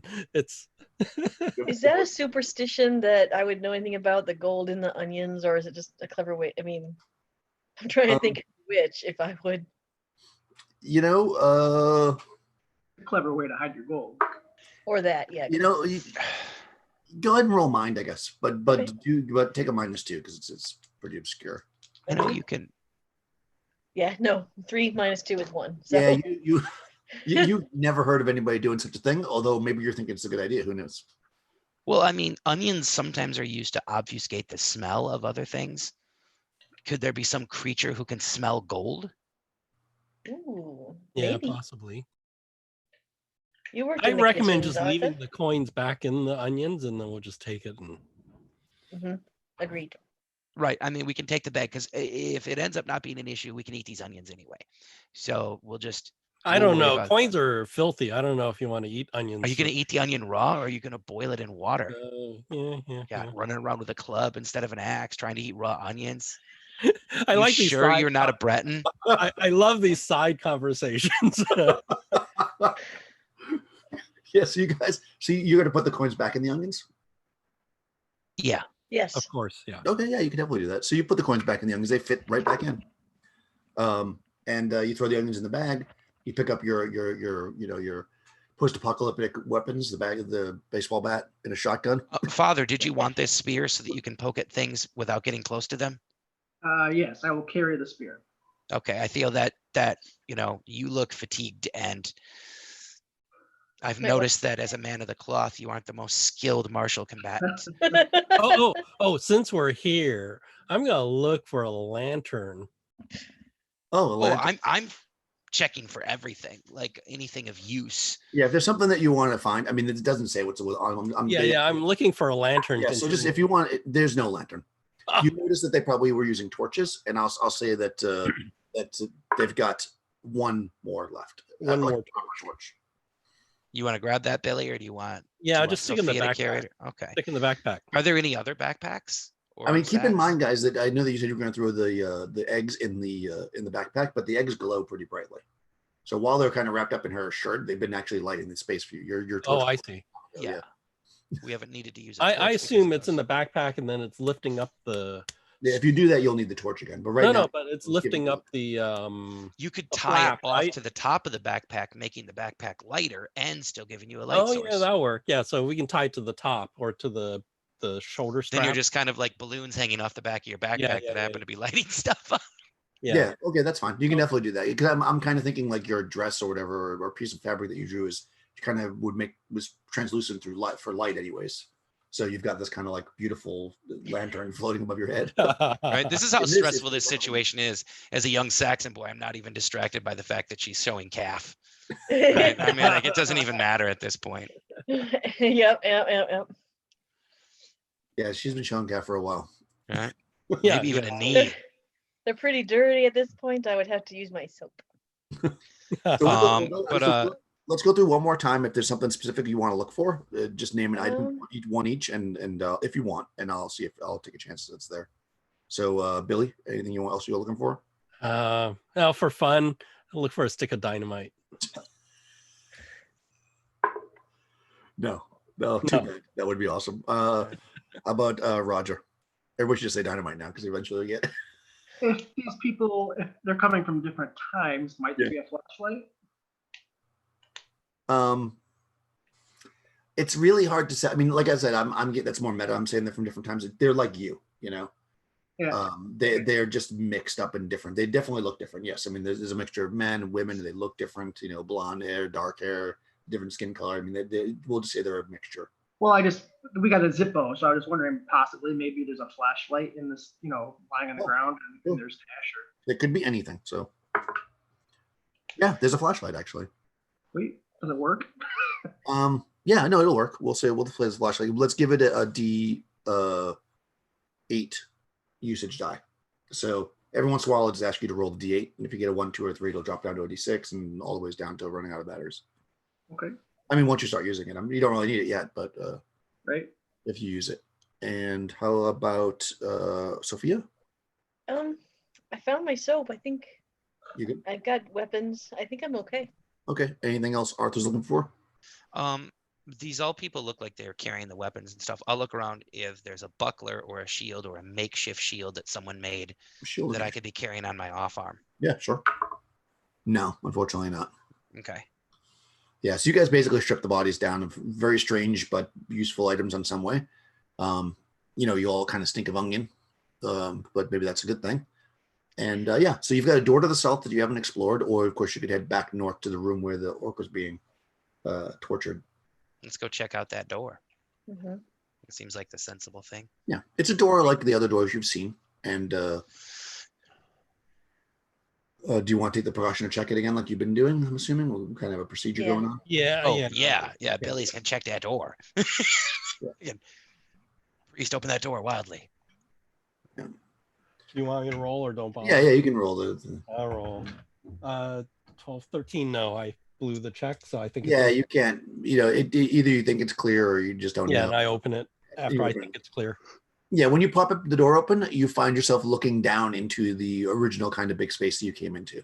You can hear that water coming down the wall. You see the bat shit everywhere. So we Oh, so this is one of the 3 doors. That's correct. Can we check to see which one of the 3 doors it is? It's the center door. Well, why don't we just walk out and go through the right door now? Yep, we got 1 door left. Yep. Cool. Yeah, you can definitely do that. So go ahead and check again if you want. I mean, I'm assuming that's the process that you're doing it. Yeah, I failed. All right. So it seems clear. Although actually, I think you checked all 3 doors in the beginning. So from this direction, you had already checked them. But in any case, you pull the door open. It's looking, so basically before the corridor went north/northwest, now it goes north/northeast. And you follow it up. It's pretty much a mirror of the other corridor. It goes up, then it goes directly north, then it goes north/northeast again, and then it goes north a bit. And let me just see this room as you approach it.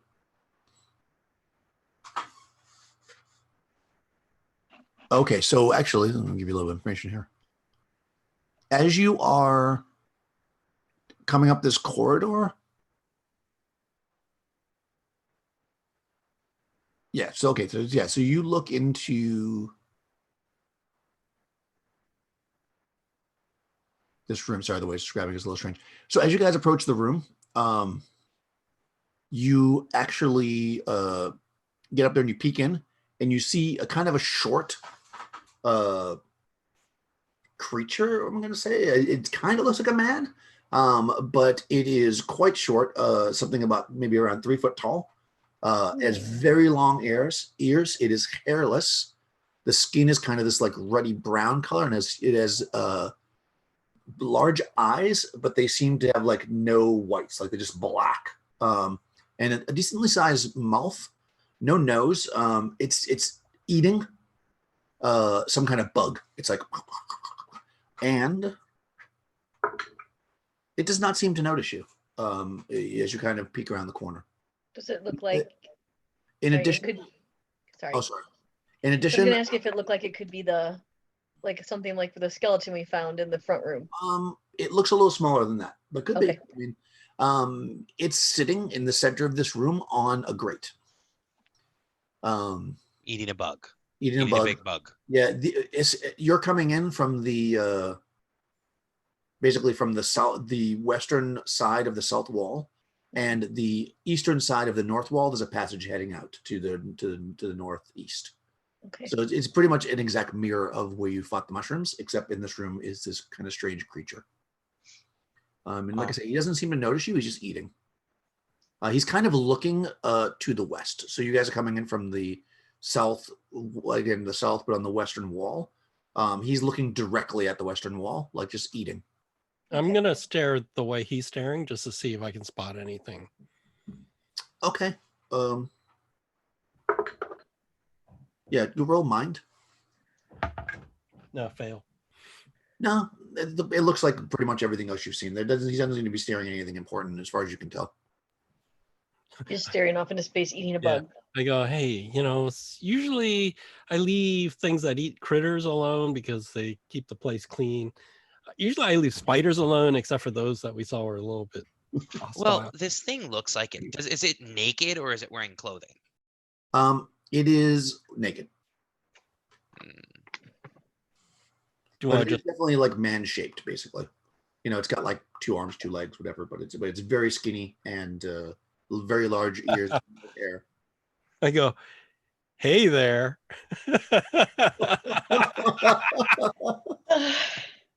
Oh, fantastic. Okay. It quickly turns its head towards you.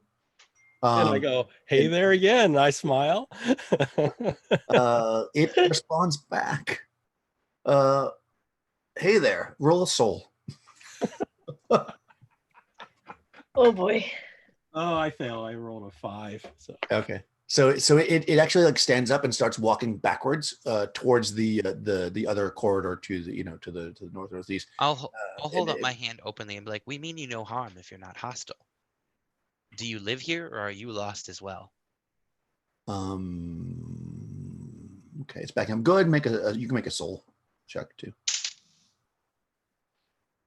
18. Yeah, it says I don't care. Stay back.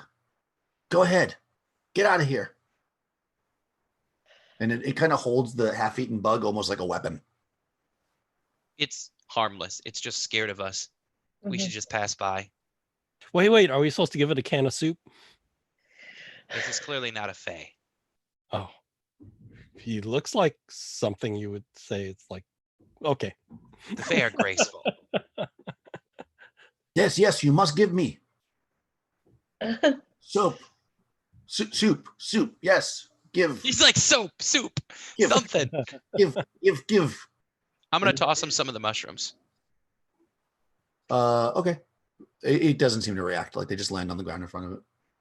Well, I'm not gonna toss it. I'm like reach out and hand it like, here. These are edible and they taste pretty Well, good. he's a good 30 feet away from Yeah, you. he's backing away. Oh no, I know. I'm gonna hold him out. No. Eat, bite some first and then offer. Yeah. I'll eat one of the mushrooms and then hold them back out to him. Here, eat these. These are good. Yeah. I mean, he doesn't move forward. He's still backing up slowly. I will set them down somewhere that's not wet and then back away so he can come out to get them. And I'll move away back over towards the other door on the other side of the room. Go, hey, wait, he likes bugs. Maybe he likes giant spiders. Yeah, I mean, you're basically in the entrance. You could back down the corridor if you want to not be in the space anymore. Yeah. Oh, no. back up. I'm trying to move around the edge to go over to the other exit. Well, then you're going to cut him off, basically. Slowly, right. I'm like, we're gonna go through the other exit. Okay. Well, he sees you, and then he can use the back up, and he says, "Stay back." Yeah, we'll stay back. Are you protecting something? Mivek protects himself. Stay back. Stay back. Oh. Go down. Go down. You go down. Just don't bother me. And there's a grate in the center of the floor, like I mentioned. You want to go down? We don't want to go down. We want to go check out the other side, don't we? Yeah, we do. Yeah. Sounds like that's his home. So it should be like home invasion. You go to his house and then steal his shit. Then you're like burglarizing his place. Go down and bring gold. Bring gold. Gold. And then what? Do you trade gold for something? Yes, gold. Bring gold. And then Mhm. we haven't found anything you can sell and buy stuff right in this world. No. We found jewelry. We found a bracelet. and So I stuff. ask him, if we bring gold, what do we get if we give you gold? I help you. You bring gold, we count. We count How gold. much? You count. I pull out an onion and I look at my companions. What do you think? Sure, give him a gold piece. Yeah, give him a gold piece. I pull out a gold piece like this. He kind of like sniffs. He says, "Gold. Bring Yeah. gold." Yeah, I put it next to the mushrooms on the ground and put it there and back up and see what he does. Yeah, gold. Gold is good.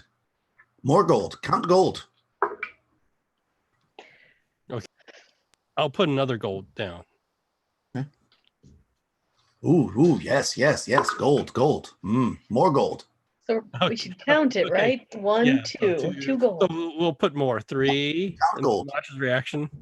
Yeah. So every time you count up, he seems happy. Yeah. Count gold. Count. Okay, More we'll gold. do this until he does something or We run out of we're onions. out. Yeah. Okay. Okay. Let's see. That's 4, 5. Okay. So you put the 6 gold piece on the ground, and then suddenly, always suddenly, right? From the wall, Uh-oh. where are the stats on these things? From the wall, something that looks like it's made out of stone actually steps out of the wall, and charges at you. So go ahead and roll initiative. Oh, Is for this God's a sakes. good thing or a bad thing? You want me to roll? I gotta. Yeah. Or who wants to roll? It is, I think it's back to you. Yeah. 4. Okay. Hold on 1 second. Well, I'll roll this first. Because here they call it one thing. Oh, you're going to go first. You see this thing come out of the wall, and it's definitely hostile. It's not coming out to pull up the coins and then stick it into a slot or anything like that. It's hard to say. It comes out of the wall, and it looks It resembles a giant fish with tentacles. Oh, okay. Oh Like- yeah. If tentacles, anything with tentacles is bad. Yeah, dude. it Is kind this of one of the it's on the ground though, and it's like pulling itself forward to you, and it definitely looks like it's coming towards you. And then the thing that was more gold, what's it doing? Is it running away or is it? Yeah, it actually starts to run in the other direction. Did it take the gold with it? It did not. It actually when the Okay. thing came out of the wall, the thing's now between you and it Yeah. runs the other way. So basically, this is a random encounter. This is one of the thick bodies thing with tentacles that Paul was talking about, you think? I think Do it you think? is. I think it is too. Oh, do we go first or? You can go Yeah. first. Yeah. So Arthur, go ahead and roll. Oh, I guess I will draw Excalibur Yeah. Worm Slayer. Go. and I will hit the crap out of it with a 19 on the dice. All right, let me see. It gets a dodge. It does not dodge. Oh, by the way, this is treated as a demon. If you have So I actually have another bonus to hit. So I have a plus Oh, 3 nice. to hit demons, and believers. So it's not to damage though, is it? no, it just Just is. to hit. If All you right, hit, so- it doesn't matter how much by. 26 damage. Wow, nice. Okay, yeah, you cut into this thing, and it starts swinging its tentacles around wildly as we go to. Oh, it says I have a roll against demons, attack and defense. Nice. +2 You're AR/DR if versus magic or demon. So that means +2 on our attack and defense, right? Right, but then I have my soul modifier gives me a +1 to demon and believers. Okay. Yeah, because you have +1 in soul. Yep. Yep. So I actually have a 5 if this thing's trying to hit me. 'cause Well, of then my why armor. is yours? Yeah, for regular attacks, you would have all the bonuses you said, but if it tries to like use magic against you, you wouldn't have all that because you're Right, I would just have the 3. It's only against attacks. Yeah. Hold on, why would you have 5? +2 DR from the squire, +2 from Right, the you- armor for physical attacks, and +1 modifier against demons. Yeah, If it tries to the physically hit demon me. tries to do like a spell or something on you, you just get the +1 because it's not the DRs against physical attacks. So then I just get to play once again a spell, right? exactly. So it's +1 against spells, +5 against physical attacks from demons. That's right. Yeah. Exactly. And yeah, now we're on Billy.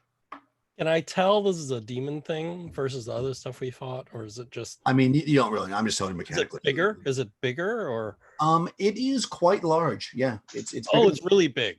it could definitely swallow you. Yeah, it's big. Oh, Yeah. I think I'm gonna it's go time refill for this my. since I just attacked. I think it's time for my boomstick. If I, as long as I don't hit Arthur, I'm gonna pull out the boomstick and give it both barrels. All right. So if you hit it, well, which you can't dodge anyways, we'll say it does 5d10 if Okay. you want to do it that way, single attack. Oh, I missed. It's loud. All A right, warning shot. there you go. Roger. I will draw a work fucker, as it were, and I will swing at one of the tentacles. It says attack roll for demons is 14. I rolled a 15. Hit. Let me see you dodge. 14 does not dodge. Nice. Do some damage. 24. Holy cow. Did Nice. you hear it? Awesome. It's still up because it's tough. It's a demon. It is hurt very badly, and it is Sophia's turn. All right, this seems like something really big. Oh, yeah. So I'm going to cast freeze on it. Why not, right? Yeah, do it. Okay, so I take 10 points off, right? Yep, you take 10 damage. So I'm at 24. Yep. And I guess I mean, I'm assuming you just want to freeze the creature. Yes, just I just want to focus on that. I don't want to freeze my whole party because I would kill everyone. We could go back outside and you can kill this whole dungeon. Yeah, right. We go outside yet. Do I roll for that? Yeah, 10d20 damage. Oh, I don't have to roll to see if it hits. It just hits. Yeah, I mean, it actually, it automatically does that damage. It's a spell. Okay, 1, 2. I've got 5 here, so I'll roll 5 twice. Yeah, it will get a check against magic, I guess, to resist it. But actually, I guess I'll roll that first before you go through the process of doing all the damage. Okay. Nope, it didn't resist. So yeah, do your damage. Okay, I'm going to use a calculator because I am not good at all this math in my head. Well, I mean, I'm sure if you don't kill it with 10d20, I can't even imagine. Unless, I mean, she could roll. She could roll Yeah, it could. 10 Yeah, damage. But I've never done this kind of damage before, so I want to roll it. No, it's awesome. But yeah. Wow. Yeah, smashed fish here. Hang on. Sushi. I am like Nice. Chef Morimoto on Iron Chef. 142 points of damage. Holy shit. Oh my God. Ooh. Good Yeah, day, this sir. thing, now roll a d6, and if you get a 1, you're dead. I rolled a 1. Oh. Oh, this is my blaze of glory. Well, freeze of glory, guys. Yep. 142 points so- of damage and out. Yeah. You basically reach out your hand, and a blast of cold hits this thing, and it freezes so much that it explodes as the ice gets just so cold. And then everybody's eyes. You close your eyes because of the blast, and you look, and there's an icy statue where Sophia used to stand. At least I'm clean now. Yes, you are. it's that kind of ice though. Like after it's snowed, like it's been like 3 or 4 days, and there's like some dirt in it. Oh, it's Michigan ice. God bless America. Yeah. Hate She's a Michigan slush ice. statue. And then, Sophia, you find yourself being reborn in that. In the goose egg. Oh, but you get to roll the percentile dice. Yeah, and you got to roll a percentile dice. right. So basically, just so you know, mechanically, you are fully healed, and all your spells are back too when that happens. Oh, okay. Do I roll the percentile dice now? Yeah, roll a percentile die, and let's see what happens. Okay. Hopefully, something really gross. Mhm. 51. 51. Let's see. Resurrection results. 51. Yeah, hopefully something really fun. If you are over 5 feet tall, are you? Probably. Just yep. Yeah, I mean, Not real life. your height drops by 2 feet. Oh, Your body. You're a halfling now. Yeah, you literally just shrunk 2 feet. So you're exactly the same except 2 feet shorter. So she's proportionately human, but 2 feet Yeah. shorter. So she looks like a weird doll. Yeah, I'm a gnome. Or a child. No, because gnomes and halflings are shaped a little differently than human. You Yeah. literally look like an adult woman that's been shrunk. Or maybe somebody who's far away. Yeah, You that's are amazing. you get a bonus against missile weapons. I think you're full sized. So I'm 2 feet shorter. Do I take any? I keep my hit points and everything, or do Your I? hit points go back to full, Okay. and your spell is back too, so you could actually cast a spell again if you wanted to. You ain't 115 pounds anymore. You're probably like 68. Exactly. And We're you probably- you have Hey no guys, weapons. how's it going? Basically, none of your stuff is there. Yeah. And Okay. unfortunately, you had that magic ring, which is probably destroyed as well because you were turned to ice. Everything Uh, you're carrying is. Would it? Well, metal, make the it- make rapier it- at that cold of a temperature wouldn't damage it once the ice melts. It's magic. Everything Oh, it's just like Oh. permanent she ice. turns to ice. She doesn't get frozen. She turns. Oh, to ice. turns to ice. Oh, okay. Now, It didn't I will encase say her in this, though, ice. Now you were holding on to the eggs and stuff, but they weren't on you. So Oh no, I have the eggs. I have the no, eggs. I gave them to Billy. Yeah, okay. they're tied to the top of the backpack, hanging like balloons. Oh, all right. I thought you were wearing that. Okay, that's perfect. No. I was She. going to lets give it them. go I was by. going to give them a magic resistance because they're, No, Billy has it. But Magical. I would tell Roger, oh my God, I guess you'll have to last rites for Sophia. sort of an icy statue. Yeah. Yeah, you plop out on the other side, Sophia. I guess if Roger explained what happened, he kind of did. You might understand what happened to you, but yeah, Oh, freaky. yeah, you're yeah, Yeah, we'll assume you're dead until you show up.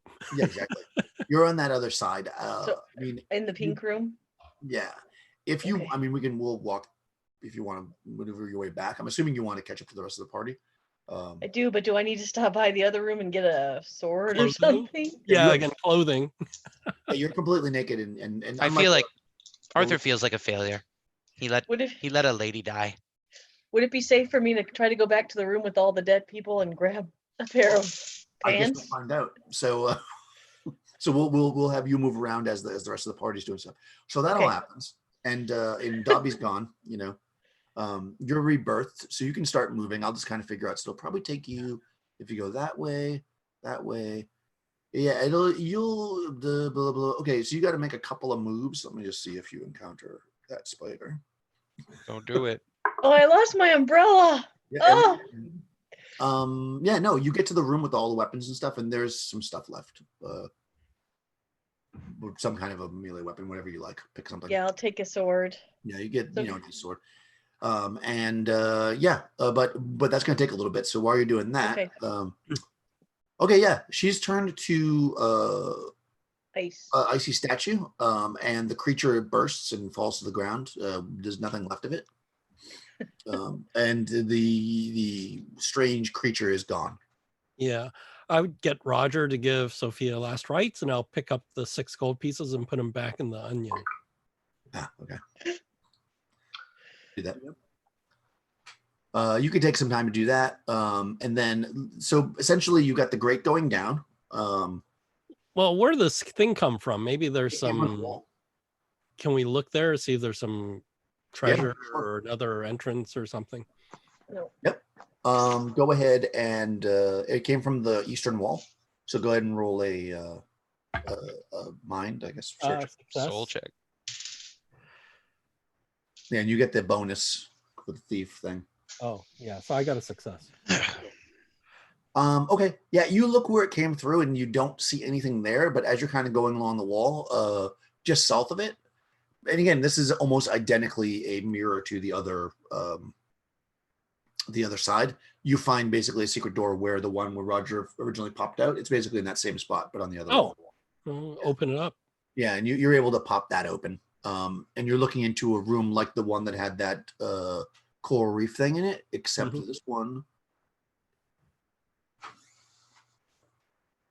does not have a coral reef in it. You see that there is, it looks like the remnants of a camp in here. Oh, look at the ceiling, look for spiders. Sorry. Okay. Okay. I mean, if you're taking the time to look around stuff, by the time you do all of that, I think probably the tiny Sophia will show up. It's like, whoa. Naked and bearing a sword. Well, Oh, she has I need to pants. try to get like a piece of clothing off of those dead bodies if I could. Oh, okay. Yeah, you could have done that. We'll say that.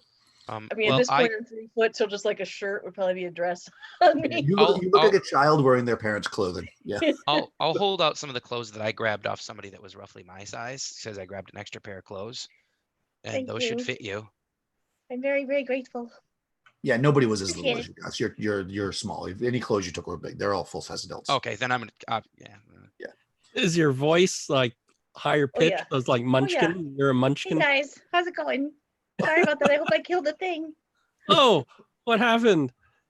I think I might have died, and now I'm really small. This is great. It's fabulous. I love it. But the thing is dead, right? Yeah, Yes. it's all that It's, piece of ice. It's very dead. As mayor of the Munchkin City. Okay. Sorry, I couldn't. help No, that's great. I attacked Sophia with my And, magical sword. And, now I'm a bard, so have fun with that. Yeah, so you look Plus one Stradivarius violin. Yeah. Yeah, so you guys look into this this room. So basically, this room is like the room that had the coral reef, but doesn't have it in there. So you can see the whole room. It's kind of a triangle shaped room, but imagine that the triangle is facing to the side. So it's kind of a long room with a point on the side of it. It looks like there was a camp here. You can see the remnants of a fire. You see some like bed rolls and some just like miscellaneous stuff. Scraps from food. You can smell a little bit of like urine, maybe where there was like, but it's not scattered like it was in the other room. It's kind of like a corner area where they were using for. So remnants of fire meaning just charcoal, or it's still warm? No, totally cold. Like Then I will investigate the bedrolls. Are they in good repair? my And- question is, do we have bedrolls and stuff? Maybe we need camping equipment. Yeah, you don't really have any of this stuff. So yeah, as you start to get, I guess we're gonna loot this.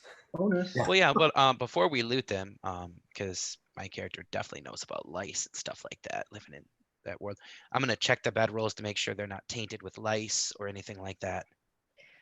Yeah, Hey guys, I sure. bet I could really fly high now with those eggs. I mean, Yeah. I could go all the way to the ceiling. Oh, you know what? Actually, it's always 8 feet up, so it's never higher than 8 feet up, though. yeah, almost on cue, the eggs start to sink, and the light from them starts to. Oh, We need to heat them up again. yeah. I will. Do you want me to roll a check to light a torch then, or do I just know how to light a torch with like? Well, you have a Zippo. Yeah. So Okay. you So can do use you it. want to, Okay, try to Bill? light. You want to? Do you wanna roll want to the start Zippo? a fire, or First, let's light a torch. let me? I'm gonna say in the dark, you're not gonna have much luck because you don't have the right things to light a torch. Like you didn't find a piece of, rock that you could click off. So I'm gonna say that you won't be able to do it very easily in the dark, but you could certainly use the lighter in the dark. Okay, I'll use the lighter. I can turn on my flashlight. And there's a flashlight. Well, let's use up torches first. I rolled a 3 on a die 6. Is it depleted or not depleted? Yeah, so that depletes down to a die 4 now, right? Because Oh, it's 1, so 2, die 3. 4 later. Okay. But it does light the torch. Yep. Yeah, and you And, light up a torch. So we'll gather some wood and start a fire. And then Yeah, I I'll mean, there's not really much in here. You can probably throw it to, like, it looks like they used up the supplies they had. okay. You took a little bit of wood from before from the things, but there's only so much you can carry. So you can probably make Yeah, a and I small want to fire, keep but those not as that much. torches. Yeah. So I'll just walk around and investigate the bedrolls with the torches, making sure that they're like, I know they're not mint clean, but I want to make sure they're not soiled or don't have any lice or anything like that. Yeah, you can do that. So you look through the stuff, just generally. I mean, everybody's kind of looking through the various areas. You find that there are some cloaks, you find, a couple of different cloaks that you could wear if it goes cold or whatever. You find, 4 bedrolls that are serviceable. There were 6 total, but there's 4. I mean, there's 4 of you, so there's 4. And you find which I guess you could burn if you want. You find a pole. It's about 10 feet long, about 2 inches in diameter. And you also find a large glass jar with some kind of like ambery looking slime in it. And floating in the slime is a whole bunch of gold coins. I'll have Tiny Sophia check that out while I get the bedrolls ready for everybody. And I guess, Yeah, Bill, you want to use that battle axe to chop up this stick to start a small fire? So, do I know anything about that? um, That means I should be up here. Do I know You anything may about wanna- the amber glass jar full of slime? I'm wondering, everybody's hiding their gold to prevent something from smelling it, like the onions. And now this is in like a jar. Yeah. Yeah, I wonder if it's like a defense mechanism. If these Yeah. creatures can smell gold. Yeah, that's what I'm thinking. so you as you're looking around too. Oh, the bastard. He made us count the gold coins so that things show up to attack us. Oh man, I am Oh. gonna smite him really, really well. I'm thinking, oh, the fucker. Except Run for into Dobby again. I've got a new pair of boots. Huh. Oh. Do we want to take the jar full of gold, or do we want to leave it? bastard.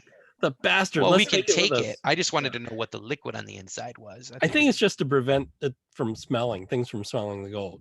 I'll open the jar and smell it. It smells kind of gross, a little fishy. Oh, it's coagulated pee. that's No, what it's I was probably thinking. like It smells fishy. the innards of something, Yeah, It's like fish oil. Like fish. Ah. Gross. Oh, In the addition to this, as you bastard. guys are looking around, you find that there is something carved into the southern wall. Well, yeah, Ooh. a message, as you would, Huh. and it says, "We were the company of the Brazen Bull. We are no longer. We were no. Oh, sorry. We are the company of the Brazen Bull. We are no longer who we were, but there is no death here. We will try our fortune below. If you can read this and you can leave this accursed place, then do so. For there is no glory to be found here, only hideous kind of life." Mm. Oh, let's get the hell out of here. Have I ever heard of the Brazen Bull? Is it like some mercenary company or order that I've heard of?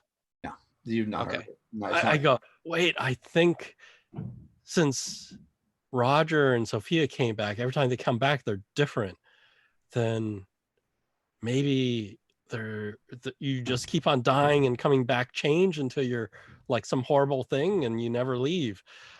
Let's see if we can leave. Do we want to try to go down? I think they're just trying to get enough gold to pay a way out. I don't know, but they said there's no way out. I'm gonna go back out where we came. Is the darkness lifted yet? Yeah, so you guys, are you all going? Or are you going by? I'm assuming you're going as a group, right? Yeah. Yeah, let's look out the exit of the cave. So you go back the way you came, basically, because you know how to get there. Yeah, and then look outside the cave. Yeah, and you move back and down. You can see that it's still dark, but you also know you haven't been here, 23 hours yet. But if you wanted to camp out and wait, as we're kind of coming up on the 4 hours anyways, eventually, guarding, maybe have a fire to make sure nothing bothers you. The light eventually comes, and you step out, and you're free from the Yeah, so I step out and I turn back, look at everybody. Can we leave? How about Roger? Can you leave? Yeah. Well, Arthur really wanted to fight whatever was causing this. It's true. You could stay if you want. But Do you want to leave, Arthur? For you to leave. You have 1 hour. I think we've done what we can here. We could stay, but I think that we should mark this place as dangerous so that anyone else knows. Yeah, not to like go on in a there. cave wall, we should mark like. Like if you stay here, do not go through these doors. Do not investigate. It is dangerous. Okay. Yeah, you definitely can do that. So you guys, Unless you bosses like us. yeah, you make some markings either on the floor, on the doors, whatever it might be, and you're able to come out. I mean, you've got an hour before the darkness falls again, and you hit the road, hoping to find a place that maybe is a little bit more safe than this this terrible place that you somehow survived. I fear we did good. We got gold, we got bedrolls, we got tents. You definitely got survivable stuff to move on. Well done. And we got cloaks. You did get cloaks, which are nice. Yeah, You guys were like the cloaks are gonna fit me. No, that's not how cloaks work. If you're shorter, you can sew top a cloak. Like cloaks, is this like a medieval cloak? Yeah, it's cloak. Yeah, they have tie points on them so that you can shorten them. Cloaks don't go down to your ankles. Like traveling cloaks would only come down to like maybe your waist or a little past. So on you, they'd come down past your knees, but they wouldn't be dragging. Okay. Don't want everyone stepping on my cloak. Yeah, whatever. I mean, you can certainly make the cloak work, we'll say, if you want. Otherwise, it'll be too big. You're basically like a child wearing their parents' clothes. Yep. So let's do this. So it's like real life. Exactly. I'm so freaking short. Oh, and as we leave, I shout, "See ya!" Yeah. There you go. Right. You all say see ya to the. Oh, let me get from so this was Slaughter Grid. So Slaughter Grid. Slaughter Grid level 1 for enhanced gateways and golems. This is a Raphael Chandler module, which I kind of manipulated to work with the Hateful place. That was super fun, guys. Thank you for being slaughtered. I will say that the way the module actually works is it's supposed to collapse when you go in, so you can't leave. But since the darkness was holding you in there, I felt like I'd leave that part out. So I changed that part of the module. Because normally it would force you to go down. But you were absolutely right. When the gold is exposed to the air, those creatures come and they're pretty deadly, although you were able to kill it pretty quickly. But there's just because I died. Yeah, I mean, yeah, but there's more, and they would have just kept coming. There are more incoming. Yeah, and the thing is, the amount of there's a percentage every minute. There's a percentage based on the number of cold gold present that they'll come up. So every time you were adding one, I was rolling, and when you got to 6, I actually rolled a 0.4 on the percentile. Oh, so the bastard was really tricking us. Oh, I was right. Yeah, he did. That's exactly what he was doing. So yeah, he got you, Dobby the bastard. So okay, good. Thanks, guys. I'm going to stop the stream now. Thank you. Yeah. Yeah, that was